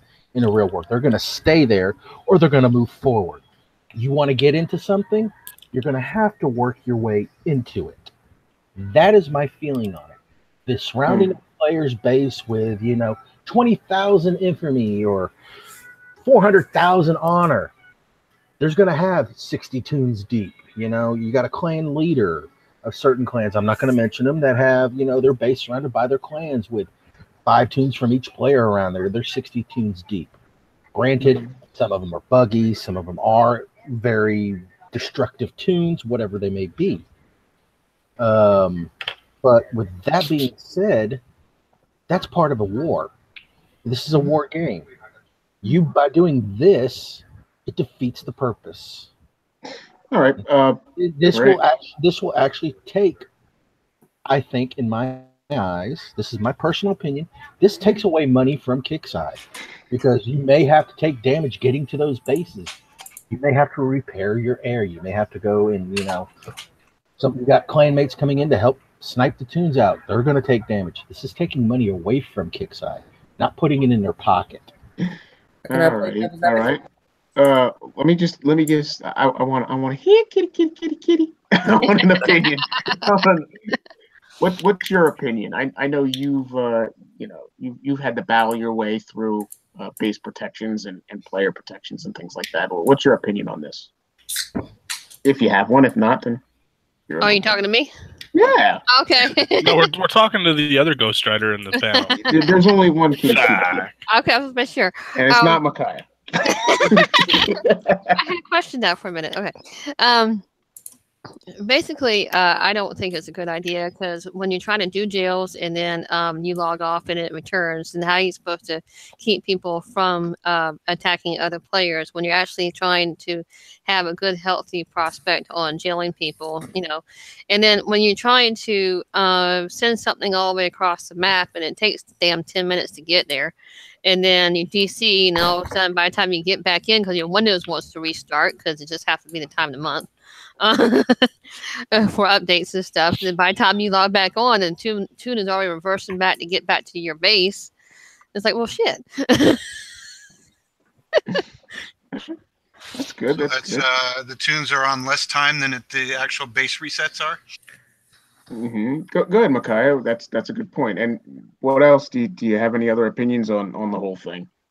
I didn't. I was just joking. No. But it's true. Well, I think just from a pure design point of view, to me, it's like if you have 5 units around your base or however many you can, that's one thing. But if you have units off in the middle of nowhere doing something different, maybe that's But I mean, to me, it's like, it's not really something I probably should really hit on too much, but because but just like any design idea, though, you have to think about it and go, how does this work? What's good and bad about it, and and I think if we're looking at it going, oh, that doesn't, the people in the know, they're looking at it and they're like, that doesn't sound good. You guys are making pretty more sound arguments in 5 seconds than. We'll go to the king of arguments, who I always have fun with. So, Champ, what is your opinion on this? Because I know you kick ass and you're a fighter. So, what's your opinion? What's the question? What's the post about? Or sorry, I missed it. No, okay. The post was basically a player was upset where I'll give some quick examples really help along. So you go into a sector and you've got an infamy bank, and there's 60 platoons around that infamy bank, and they're sitting there constantly. So you can't get into that. So the proposal was. What do you mean? I'm just hypothetically just play along. Let me talk. So you can't get into it. So the players' idea was after, and they used 30 minutes, but that doesn't necessarily mean that has to be the end all be all. But say after 30 minutes of idle time, your platoons are automatically sent home. That's a dumb idea. I don't like it, and it's not a good idea. And there's a lot of reasons why. Okay. There's a lot of reasons why. People jail themselves, so what? I mean, it's the attacker's responsibility getting that other player's base. And nothing's impossible to get in that player's base. You got to have a team. You can work as a team. You call on other players to snipe tunes, whatever. But I don't like the idea because I have tunes on idle on the map all the time, and I think they're somewhere else, like in the other side of the map. They might be collecting resources. I might park a specific tune, like there might be like a big spot on the map where there's a bunch of resources that I collect that I want my tune there just to collect resources. Excellent. Specifically, just and I'll keep that tune there for days. And if they remove that tune, I'm gonna be like, what the fuck? Where's my fucking tune? Every 30 minutes or so. That's a crock of shit. I don't like that idea. It's terrible idea because people are butthurt. Who cares? Well, no. I mean, you just proved you proved my point. You said exactly what I was going to say. Destry, what's your opinion on this? Me personally, I think it's a bad idea. I'm agreeing with everybody else, but here's something to think about. If somebody's so frustrated and can't get into somebody's base, why don't Kixeye start thinking about bringing the dropships back? Yeah, that made it so much easier to get in when you got an infamy bank. Hang on, I'm gonna pipe in. That's what started this. Ding ding ding ding ding! We got a winner. I was waiting for that. I was waiting for somebody to mention it, and then I was going to bring it. If they can make it so that dropships can attack other dropships, the issue that we had before when they first came out would not happen again. Yeah, but they'd also unfortunately, if that was the premise on the fix, dropships would not be as valuable a commodity. It would not be as lucrative to collect. They would have to be slightly more ability and capability to collect them, because you'd have to have that in your back arsenal, that if somebody comes at you with dropships, you at least would be able to accomplish having it yourself to be able to attack them with yours. Again, the time limit is there, so that's a benefit. Hey, my opinion of all that is, I mean, if Kixeye wants to grab some money, I mean, if they really want to net some cash, bring the dropships back, and up the price of the metals or whatever for them. I mean, make them pay dearly, and I'm guarantee you're gonna grab it. It's gonna go. 100,000 metals. No, for a dropship. Easy. No. I wanna make a rule. We're not giving Kixeye any numbers anymore when it comes to this shit. They're listening occasionally and taking us up on our values. So let's not say ridiculous numbers, because we'll end up biting our I think 1,000 metals is perfectly well. Okay, I will be a complete hypocrite right now, and I will say something as far as numbers go. When doing intel bases for our raids, what I would like them to please consider is increasing the amount of intel we can hold. We can hold 10,000 of the stupid packages or whatever to use to activate the raid efforts, but we can only hold 1,000 of the intel. And if it's 500 a piece, that's really only 2 goes, and then you're back out collecting. And since they have the intel bases on the map in a confined period of time, it's not spread out during the week like Monday, Wednesday, Friday. It's Thursday, Friday. It's so compact, and then you're kind of dry for a period of time. If you could hold 2,500 instead of 1,000, or even 2,000 instead of 1,000, giving us that extra little bang for the buck that you can go out and you can complete your raids 4 times through or whatever and load up, that if you use 1,000 of the intels to start something, you still have 1,000 in the bank. You know what I mean? That would be really nice. Yeah. I would appreciate that, because I can see players small, not just the big clans that can have 7 or 8 or 10 or 20 people doing it and loading up all the time and maxing out that 10,000.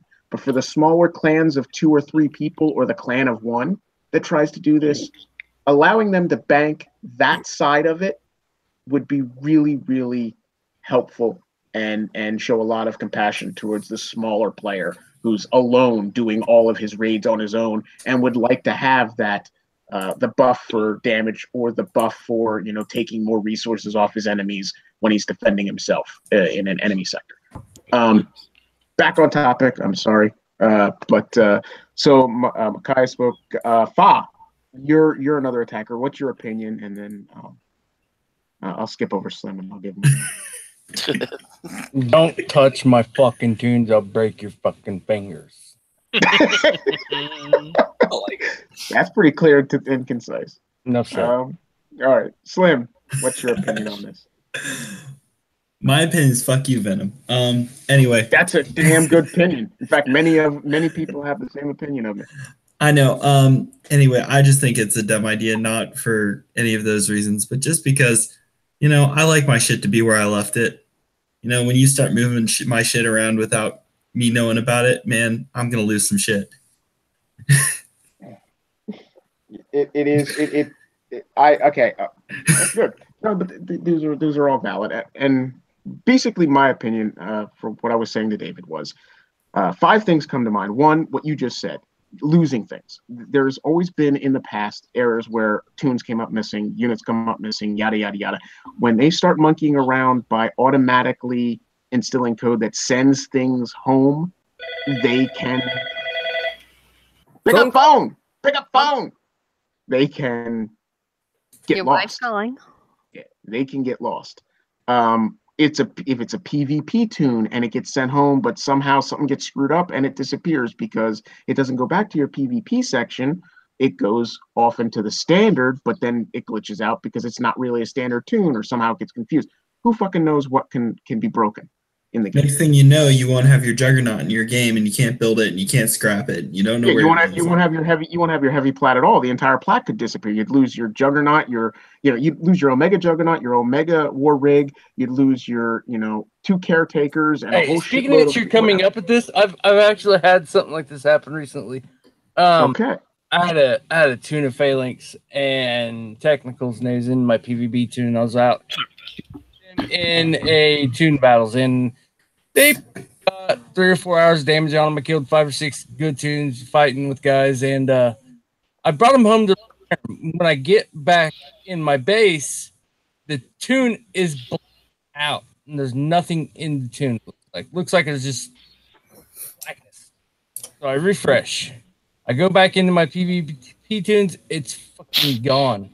So what happened was they disbanded the tune.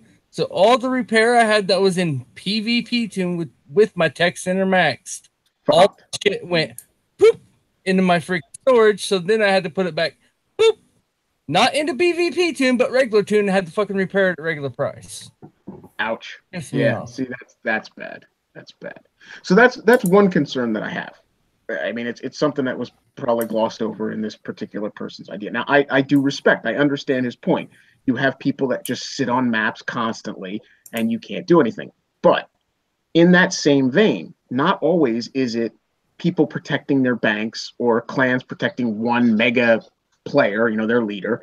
Sometimes it's a memorial. Now you have a memorial and people want to hold that for the weekend, Friday, Saturday, Sunday. Every 30 minutes, their memorial dog or memorial buggy is getting sent off the map back to their storage or back to whatever. That's somewhat disrespectful.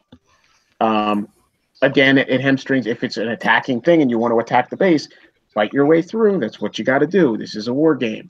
You have to be quick. You have to hope that you're a little bit smarter than your player. Try to get them when that clan is kind of offline or focused on other things. You can go snipe a few players and just make your little alleyway in to get those 1 or 2 spots you need to hit the base. Okay. Dropships is certainly a possibility on the long end of this whole scope where if it does get fixed and brought back, there's another tool to use. The other side is that the argument that it opens up sectors, that to me is bullshit because it's not platoons on the map as much as it is bases on the map that lock in sectors to me. Yeah, okay, a person makes a bunch of level 2 accounts. Yep, it's not the 6 platoons. It's the level 2 account that's killing the sector. You can't get in. So that argument doesn't totally hold weight and water for me. I think I don't have any problem. I too have my tunes of zombies and whatnot that I throw outside of my base and I'll go into a sector for 45 minutes or so, and I'll try to collect a whole bunch of infamy, and I'll normally get my ass handed to me and get flattened 2 or 3 times and lose more infamy than I came into the sector to collect. Because he's a noob. Because I suck. Yeah, well, that's, yeah. But it's still That's fun. what you get when you hit level 20s and 30s. Yeah, you need to up your game, man. No, you need to go back to them level 3s, man. Go back to the originals. Yeah, but the threes are the ones that flatten me. Get your rifleman out. Get your rifleman out. Go back to the basics. Go back to mortar dodging. Come on, man. You're better than this. I will say this: the last base that I was in, I didn't do very well, but I did have concerns because I went in. I did a base, and I got 100%, and the entire time I'm attacking, I'm getting hit with Draken orbs. So I'm like, okay, he's got Drakens in his bunkers and his towers. So I flatten the base, every bunker, every tower, kill all the LSDs, but there's no Drakens in the units killed list or in the play-by-play. It doesn't say a single Draken. There was no. He had an anti-missile bastion in, so it wasn't. It wasn't orbs coming off of that. So I mean, it's not Tesla. I just and obviously I'm not stupid. I've played this game. I have 3 million ID. It wasn't orbs coming from one direction, which would have been a Tesla. It was orbs coming from 5 directions, which are the 5 towers. So I don't know. Just that would have been interesting to see. Bunker bust, maybe. Just saying, Kickside, if you're looking, you might want to go, check that shit out. But yeah. Hint, hint, wink, wink, nudge, nudge. Do your fucking job. Hint. There's something to find credence if there's people out there posting tickets on this. I wished I was running a cam on it when I did the attack, and I might go back to that friend and hit him again while running my video once he's out of his bubble and see whether I can catch it again. So we'll see. That's it. Any other opinions? I think that removing the tunes thing ultimately is a bad decision. But for the split second of fucking pure fun I would have, I think it'd be awesome. But it would get very old very quickly. Yeah, it would get old quickly. I just got a couple things I want to throw in. All they gotta do is bring the dropship back. Make it so that the dropships can stack infinitely, so you can't put 2 on top of each other and then nobody can hit your base. And make it so that dropships can attack other dropships, and you don't have to worry about the exploits that happened the first time.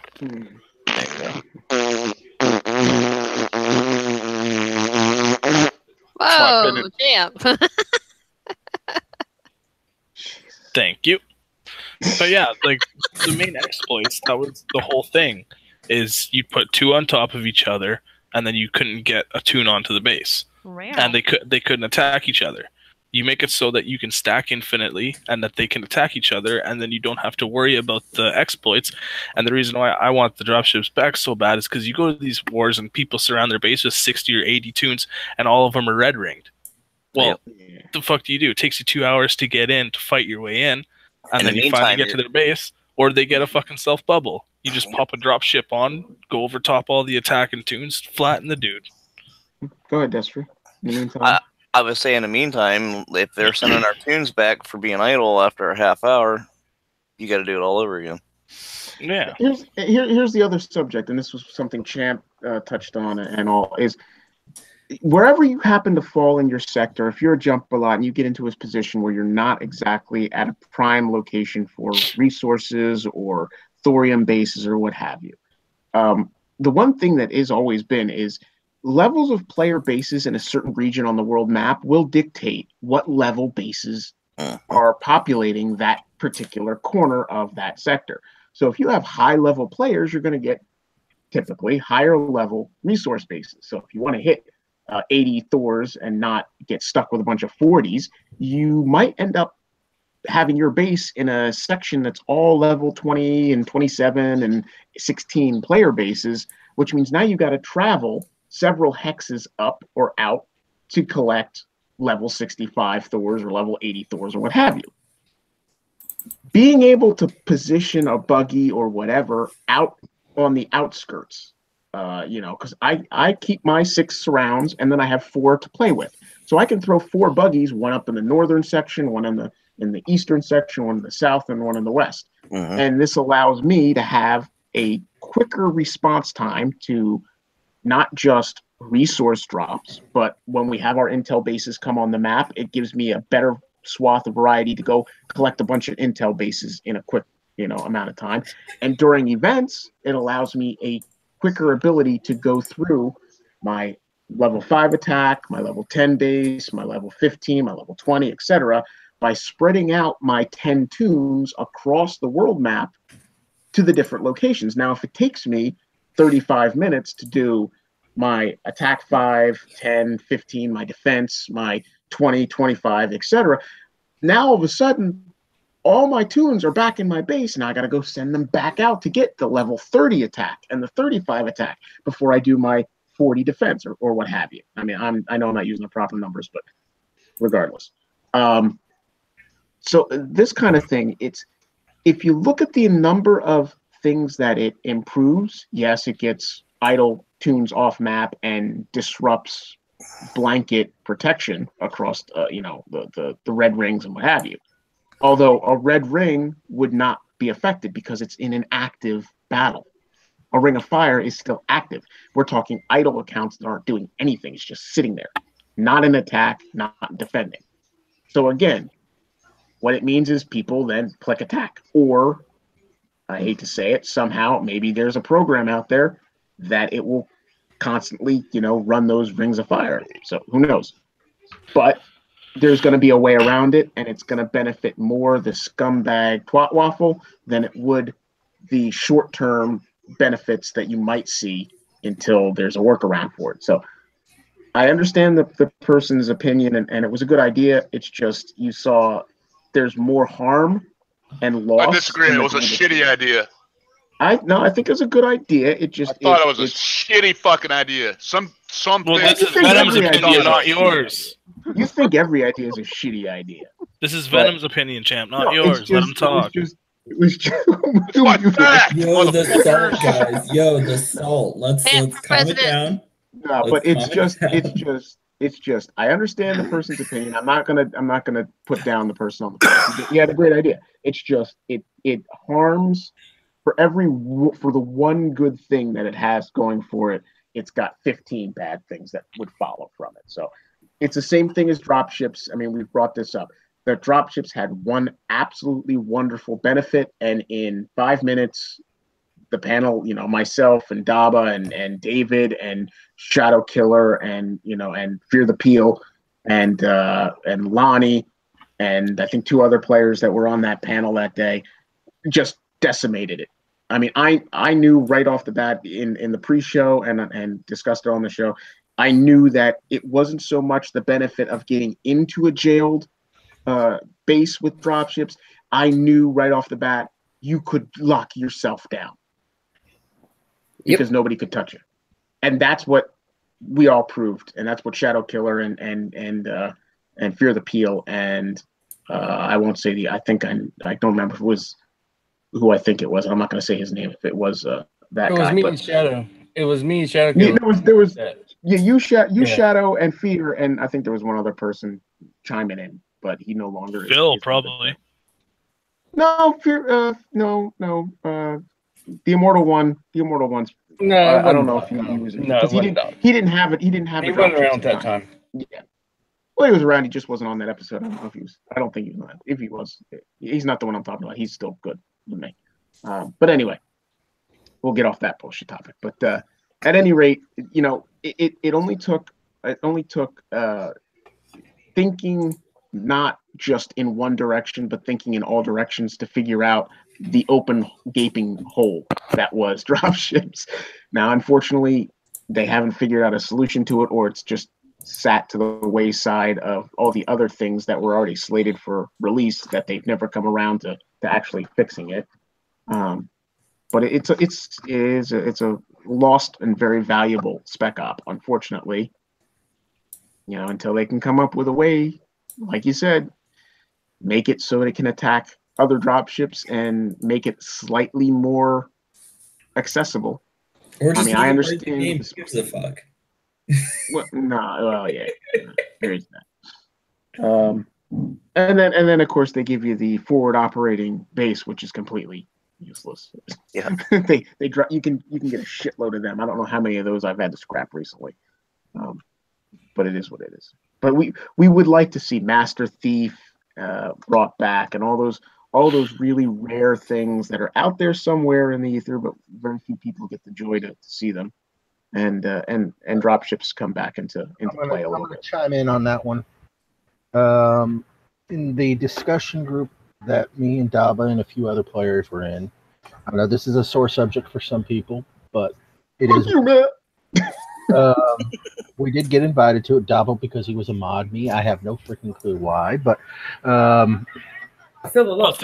They gotta bring somebody into the group to pull everybody down. Yeah, exactly. Well, I think they mistyped in douche, and you just popped out. So. Yeah. So, with that being said, I did bring up the question of revamping the SpecOps. Yeah. They did say, and if I remember correctly, it was Friendly Fixer, and that said it, or was it Bernie? I can't remember. One of the two said that is in the works. There is a plan to totally revamp the SpecOps system. Now, I mean, we still got Vanquisher Commander. Hey, that did get changed from, what was it? Elite Mega Tanks or Mega Tanks. Yeah. Then it got that one's still in the game too. I'm just saying. But I mean, yeah, they brought in Special Friends, and they brought in that with the SF genre to get rid of the original, like the one that was supposed to release. What was it? Challengers and whatnot. The Bacon Brigade stuff. Bacon Brigade. The thing is that it's not even just. Yeah, I agree. The Spec Ops themselves needed to be completely readjusted for modern units. But yeah, it's not just that. It's the frequency at which we get what we get. Certain things just are ridiculous. Bacon Brigade comes at me so much. Listen, all I'm saying is I used Bacon Brigade so many times when the boss bases came out the first time. Bacon Brigade, four-wheeling, the oh man, you don't even know.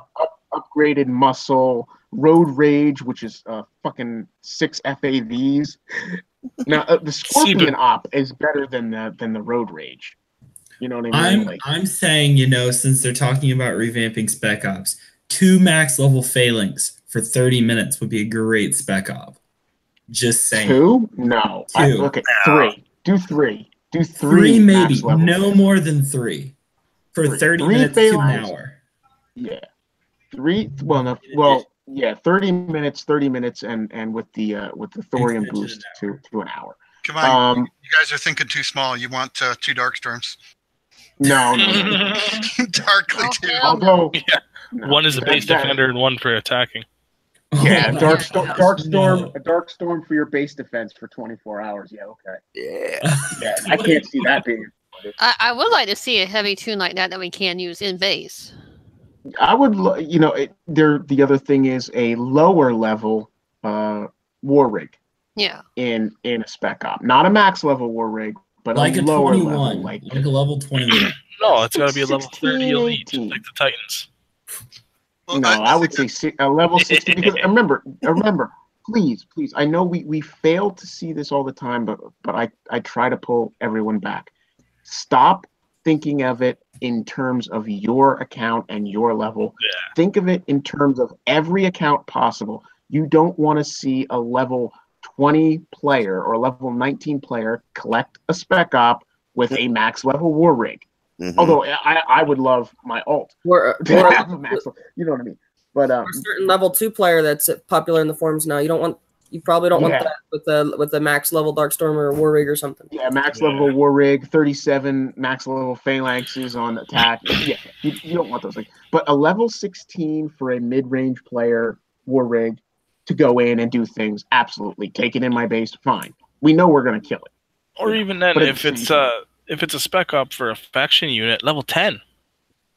Yeah, there you go. Like, There you go. A, Because le- a if level they're a level 10 line- phalanx, yeah, like a level 10 phalanx now ain't what a level 10 phalanx used to be. Well, I think that's the cool thing about SpecOps is you have the lower ones, that have a couple phalanx or whatever, and then you have the rarer ones that have a little bit more power. And I think that was the cool thing, that there were some that they're good, and then others that were really awesome, and others you couldn't live without. So I think that hopefully they'll keep that sort of same spectrum of types of SpecOps. Oh yeah. Yeah, like if the spec op deployed 5 level 10 phalanx, that'd be awesome for low levels because they just use that spec op and go around and get their own thorium, and I wouldn't have to fucking open it for them. There you go. And with a cool off period, like a 3 Oh minute yeah, cool 6 off. minutes. Or 6 Yeah, minutes. 3 minutes, 6 minutes. Whatever. And the war rig would be, a 6 minute or 8 minute cool off, so they're not just spamming war rigs on things. I would like to see outside of Spec Ops bringing units we know into them. I would like to see them. I'd like to know. I won't say see, but I would wonder: is there any plans to bring back new versions of the hover tank into the game? Because that's one thing that we have not seen yet. No, I don't want the legend. I don't want a legendary hover tank. I'm talking about an upgrade. Same as the Phalanx is the upgrade to the Scorpion, and the Technical is the upgrade to the Humvee. I would like to see the Howler. Or the Howler. I would like to see an upgrade of the next generation version, which should have been Generation 2, but now we're into Generation 3. But a new version of the hover tank. I can see it coming. A mega hover tank. Well, we have hover tanks and we have hover tank commanders. And if you don't have hover tank commanders, you're not missing much. Yeah, you're screwed. Because if you're in that level, like a level fucking 3 account, the only thing you should focus on is the commander version, because they're the only ones that were and you're still screwed because you need the tech for them, the rockets and all that stuff. But to have a new 3, version, you should be getting liberators. Well, yeah, but if you have a new version of the hover tank with the rocket pack that they had, with that same benefit, the strafing, running, circling like we do with our Phalanx, but in the hover tank and with those rockets, that would be awesome. Because hey guys, all of the original players love playing with it. A good question. We all love the hover tank, but what faction would it be? Would it come out with? What do y'all think? Well, what is missing? Probably Sentinel. Probably Sentinel. I was gonna say which faction is missing a fast-moving? Sentinels are missing it. Well, see, Sentinel's ideology though is heavy, slow-moving but high DPS, where Corpus is kind of in the middle, and then Survivors is just mass numbers, Survivors is like guerrilla warfare. That's why I wouldn't use it in Survivor, because it's not well, I mean, when we used hover tanks, we did use a lot. I mean, we'd set up the whole thing. We'd surround the base, and then we'd click, fist, and they'd come in from all directions and just eat. I would say Sentinel, not because I don't really care about the game making sense. I just want the factions to be balanced, because I don't see a lot of people. I don't see a lot of people running Survivor C or Sentinel CCs. If they were to make it, if they were to put it into the game, like let's say that the next unit coming out, this event, the next Gen 3 unit we get is the faction version of the hover tank. I'd be happy with it being Sentinel, because it would then balance out the factions a little bit more with the units that you have. But if it was going to make sense on the faction traits and everything like that, it would probably be Corpus. Yeah, I was gonna say. Story-wise, not to go too nerdy on you guys, but Sentinels of old had Brother Jeremiah and Vane as part of the Sentinels. So now the new Sentinels is changing. So it's like there's room in the story for them to change as well. Yeah, I would say the only thing I would say is if they were to do it and they were to make it very powerful, in the same value as what hover tanks did to the game in their heyday, I would have to say don't put it in Corpus, because Corpus already has Nyx, has Blackout, has a bunch of Doran, 80s. They have the Sphinx that just came out. Those are all Corpus units. right now Corpus is the juggernaut unit. I mean, it is very powerful. It's got a ton of different things that can be used in different ways. An extremely diverse air platoon. Air, ground, air, ground, and, well, not so much troops, but air and ground. They have a great diversity. And then check back next week when you guys will talk about the Gen 3 Sentinel unit and what it is and how I would honestly even say infantry, because Drakens and Spartans are such different kinds of units. True. As far as their use. So Drakens are fucking amazing. Spartans are good if they're used correctly. You gotta use them in numbers though. So my own faction, the Corpus, would definitely be out. So yeah, I'd have to side with what you said. It would be a Sentinels thing. It would be that. Drakens I've used in my base, and I have Corpus, and I did a 1 versus 1 recently, and my Drakens tore them up using the Corpus. Yeah, that Corpus buff is still probably one of the best buff. I'm gonna say the best buff faction-wise in the game. Alrighty. So, does anybody have anything else that they wanted to discuss or spitball? Is there anything out in the YouTube that anybody has any opinions, things they want to hear talked about, see, what have you? I just want to make a comment on the reading thing. And Chaos Man of War wants to do a one-on-one with Bryn. So Chaos, she would beat your ass, you know it. Good. Notice something. I don't know if this has been around for a while or not. When SpecOps are about to end, they start flashing. Yeah, no, that's new. Yeah, that's been recent. I've seen that like the last 2-3 weeks now. Yeah, I just noticed that, and I'm like, going, what the hell is it? Why is it flashing? Oh, it's about to end. That's cool. I've seen I appreciate that. It's been there for a while. I appreciate it. It's another trigger. Although I will say 99.99% of the time when my SpecOps expire, it's because I literally have lost focus and have gone on to fucking bullshit or talk or text to somebody or I'm watching a YouTube video and I'm the game goes down. Well, I have to say, before anybody jumps on the bandwagon of Kixeye, they have been giving us notifications of when the game is coming down with fair warning that I have not in the last year lost a SpecOp because of a downtime. Before that, it was fucking constant. I start a SpecOp, 45 minutes of the SpecOp still remains, and they shut the damn game down. And by the time it comes back up and I can load back in, my SpecOp is already 20 minutes expired. So I pissed away not only the op, but the op and the extension, Thorium. Now I pissed away the op and the extension Thorium, but it's my own goddamn fault. Cyclonus said in YouTube chat, hopefully if the hover tanks do come back, they will be like the technicals, but with the ability to switch between a Hellfire missile and a shotgun barrel for free. That would be fucking awesome. I would hope that they do switch for free with what you outfit them. The Hellfire missile, but it has to have that split where it does the fragmentation where it breaks into, like a half dozen or a dozen smaller bomblets and then rains down. Basically, I would like to see it do pretty much the same effect as like the Overwatch does. So it just spreads out and just covers a big swatch. Yeah. That would be awesome as the missile. And maybe have two or three different missile variations like that, a corrosion missile where it doesn't split up, but whatever it hits, it adds corrosion or concussion or something like that.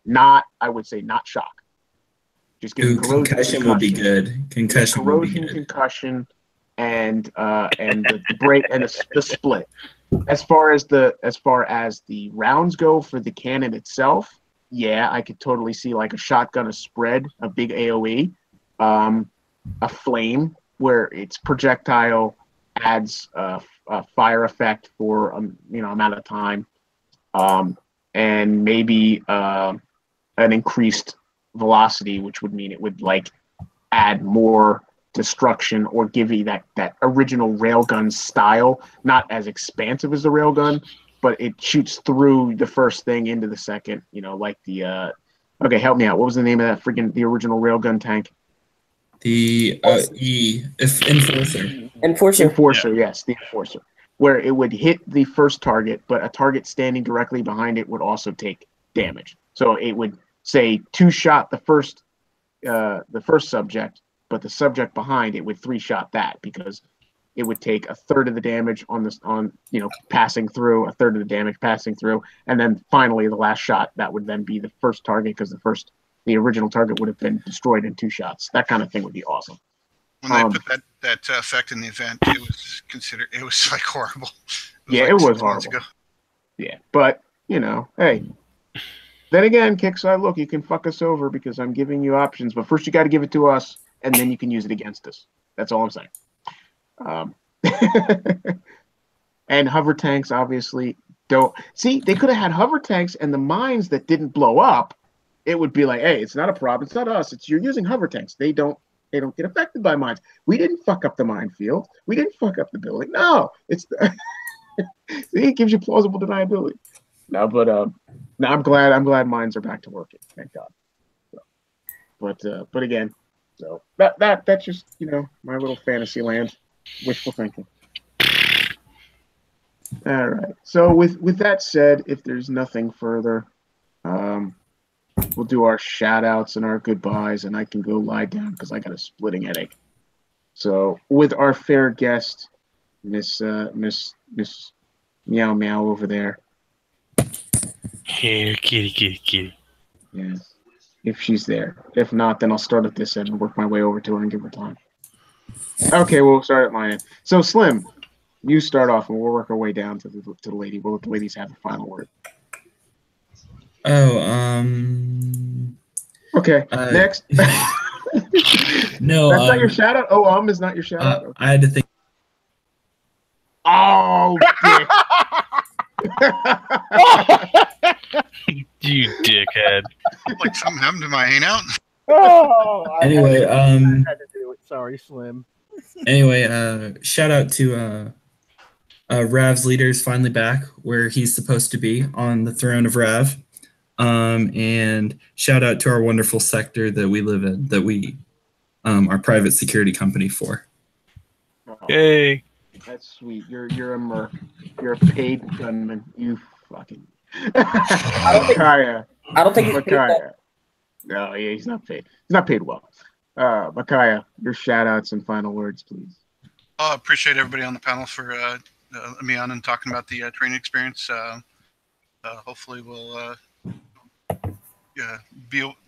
be some improvements over time, and we'll get better. And just appreciate people on YouTube having a great time. I know Godscope's been helping them out, chatting with them, but it's always really nice to see so many people being active. And I kept trying to point out a few people's, but but it's always nice to have a lot of interaction and people talking, and we're back and forth with them all the time. So that's awesome. So thanks everybody. Just want to keep it short and sweet. Nice. Thank you. Godscope. Oh, shout out to everybody for letting me come on to the show tonight. Shout out to everybody watching. We appreciate you. We do this for you. Shout out to whoever's gonna officially host tomorrow's Invasion show. I'll be around to help you out. I'll watch YouTube. I'll make sure everyone's presenting. And shit. I will not be doing Invasion live because I do not do Invasion. Well, I can do it. They can watch me kill my shit. Yeah, you're more than welcome. You're more than welcome to come on board. And sorry, I had to be temporary AFK because of the kids. Sorry. If they gave me, I may actually step up and do that because I got a new design I want to put out. If you want to do it, you can do it. Yeah. I choose not. I do one pass through to get my 3 tokens. If I get more, I get more. If I don't try again, because when you restart, you don't get anything for it. It's just for time, and that's stupid. If I'm taking repair time, I want to get something for it. Yeah, every time you give it an attempt, you want a reward for your effort. I can understand that. Well, on both shows, I've been seeing people wanting to watch Brady kill her shit. So guess what? They're gonna get their wish. Yeah. Well, it's okay. Well, tomorrow we'll have Ghost Rider show us how not to do the invasion, and then after she's done, sitting on 9 hours of repair time, we'll have Fa show us how to actually do it. Speaking of, are you done there, God? Yeah, I'm done. All right. Fa, speaking of, I'll get your shout outs, working our way down the panel. Shout out to this clan that I've been hanging out with. But it's time to come and be back with my boys. I'm back in RV, and I'm bringing some goats with me, I hope. But with that said, I just want to give a shout out to everybody on the panel. Everybody gives me support, gives me good faith, and just all around support, man. I love it. I love all you guys are awesome. Thanks for being here. No problem, brother. No problem. Daba Phoenix, crazy wild-eyed bastard. What's your shout-outs? I just want to say real quick, looks like St. Patty's Day in Lonnie's base on a green. On the shirts. But yeah, shout out to YouTube for not knowing whether Mickey Mouse was a cat or a dog, because nobody answered that. So kudos to y'all out there. Shout out to Sector 8. It was a lot of fun. Shout out to everyone on the panel. And this will be, if all goes well and we don't get snow anytime soon, this will be the last Wednesday I am on for probably till next year. Because got to go back to church next week. It's good hanging out with you on Wednesdays. No, it's all good. It's all good. Mr. Destry.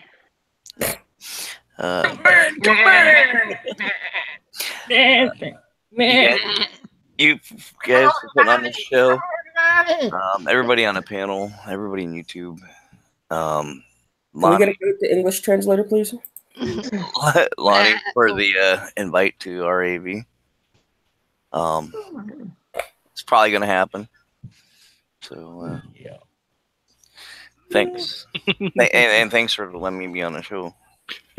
Anytime, bro. You're always welcome, man. There's one thing you got to know. You got to speak up. I totally respect you. I don't want to disrespect you. It's not that you don't get a chance to talk. Speak up. You just got to speak up to everybody. Shut the fuck up. Especially me and Champ and me. And Micaiah. And guys, well, not so much Costco. Me, Champ, and Micaiah, definitely. If we start... He'll put that goat to work. He's getting there. I'm working on it. Yeah, if you got something to say and you just can't get shut up. I'm trying to talk. There you go. Perfect. Just like that. I'll catch on quick. No, thank you guys. Yeah, KS, you tell me to shut the fuck up all the time, but you also hide in a bubble. Pussy boy. Speaking of which, I'm gonna tell you to shut the fuck up because I gotta go. So see y'all later. Oh, wait, no. Hold on. Just 1 second. We've got 2 more people, and you have the final word. So, all right, David, make it short and sweet because we don't want to keep the lady waiting. Okay, let her go then. All right, if you'd like to go, love, you're more than welcome. All right, well, I got kids to deal with. I got one screaming at me, and it's almost 10 o'clock. So you got to scream back at him. I do. I had it muted at half the time because I was screaming right back at him. All right, go ahead. Any shout out? Shout out to the panel, of course, YouTube as always. And yes, if you tune in tomorrow, you can watch me kill my shit. That's my shout out. See y'all. Y'all take care. All right, David. All right. I want to thank you, Venom, for hosting the show tonight. I did it to him. Let's go. That's for Slim. So I have no clue where the hell I was. That was Slim approved right there. That was Slim approved. That was brought to you by Slim Shady. Yep. I want to thank everybody on the panel for coming out tonight, putting in your input. I want to thank everybody out in YouTube for putting in your input and asking your questions. And the millions that will watch this. Oh, Ham, that's my line. That one wasn't me. You son of a motherless goat. Oh. That was also Why do I brought gotta to you be by proud? Slim Shady. Thank you for watching. Thank everybody out on YouTube and the millions and millions. Ahem, that's my line. My freaking line. Do it again. I'm gonna boot you. Oh, Jesus All Christ. right. So, with that being said, I want to thank everybody out there for showing up. Remember, this is just a game of pixels. Don't take anything seriously. Don't bring your family, religion, or whatever your hate crimes into this damn game. Keep it classy, as Anton would say. Yeah. And for those of you that will be posting on that forum post about the changing of the tunes to being on the map only for 30 minutes, keep that classy. All right? Don't belittle, don't derate, don't go fuck this, fuck that. Give them hell, but be classy. As Anton would say, give them hell, but be classy.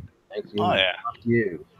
So, And also, like Anton would ask, does you? Nope. Oh, totally different subject. totally different.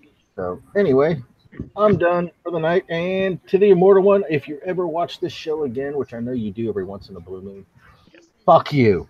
Shut up, David. Champ, your shout outs, final words. I thought you guys would never shut the fuck up. Honestly. I love you, Chip. I'm always happy to see us get through Daba and David in under 45 minutes, so don't jinx it. Shout out to you guys on the panel. Thanks for having me. Appreciate it. Shout out to you, Destry. Happy birthday. I don't know how old you are in goat years, but you can figure it out, man. But he's pretty fucking old in human years. Good shout out, Chip. Good shout out. Have a good birthday, man. I think it should be one bubble for every single year that he is. Just putting it out there into the community. I'm not going to put it out his age out here. It's not classy. But for that post, keep it unclassy. Say, this is the stupidest fucking idea I ever heard of. Because that's what I would do if I were able to post on the forums in the first place. It's almost like there's a reason. Classy. He was booted. Learn from Champ's mistake. He learned. He was did it the not improper keeping way. it classy. Seriously, I would really say that. That's the dumbest fucking idea I have ever heard of. That's dumb. He was not keeping it Do classy. not bring dumb ideas onto the forums, guys. Okay? I've heard and seen and been witness to way worse forum ideas, which is the sad part. I'm not saying it's a great idea. Double dozer. Oh, shut up. You don't have to necessarily keep it classy, but at least keep it fucking smart. You know, at least have an idea that makes sense. Yeah. Well, okay, guys. Yeah. And Bernie, when you're done, look at my screen share. Okay. Shout out to you guys on YouTube too. Thank you guys for tuning in. Have a good fucking day. All righty, thank you. Mine is going to be easy. So I want to shout out to SK. Confirmed about some things. So we'll be hosting our I'll do my invasion show tomorrow with y'all for War Commander Unshackled. Appreciate everybody who contributes. I want to thank all the viewers out there who watch these episodes and help make this a fun family affair, because we're all in this together. Hopefully these TEX token exchange thing is going to benefit a lot of the players. If nothing more, thank God we can see where we stand with how many extra tokens we've been sitting on, because it was very nerve-wracking trying to keep, sticky notes with, oh, I got 3 more of this token and 2 more of that, and that gives me 16 and 22, and oh God, So, better late than never. Good job, Kixeye, with that. I'm hoping everybody can get their units and get the tokens they need and exchange the crappy tokens they don't want for the ones they do need. Good luck to all. Thank you to Daba and David and the rest of the panel for going through, and Micaiah for deciphering all this crazy-ass information and helping us to understand it better. Because otherwise I'd be as confused as the rest of us were, out there on YouTube were when we started this episode. So thank you. You're for still all that. confused. What are you talking about? Yeah, I'm confuxed. Okay, there's a difference. So to all those, I hope to see you tomorrow. Whoever else helps to participate, I hope we have some fun and we can at least see what's coming in the waves, so you guys don't have to lose your shit, and we watch her blow up her shit, and the rest of us lose ours. Yeah. Have a good evening, and good night, everybody. We'll see you next time. We're War Commander Unshackled. It's been fun. Catch you tomorrow.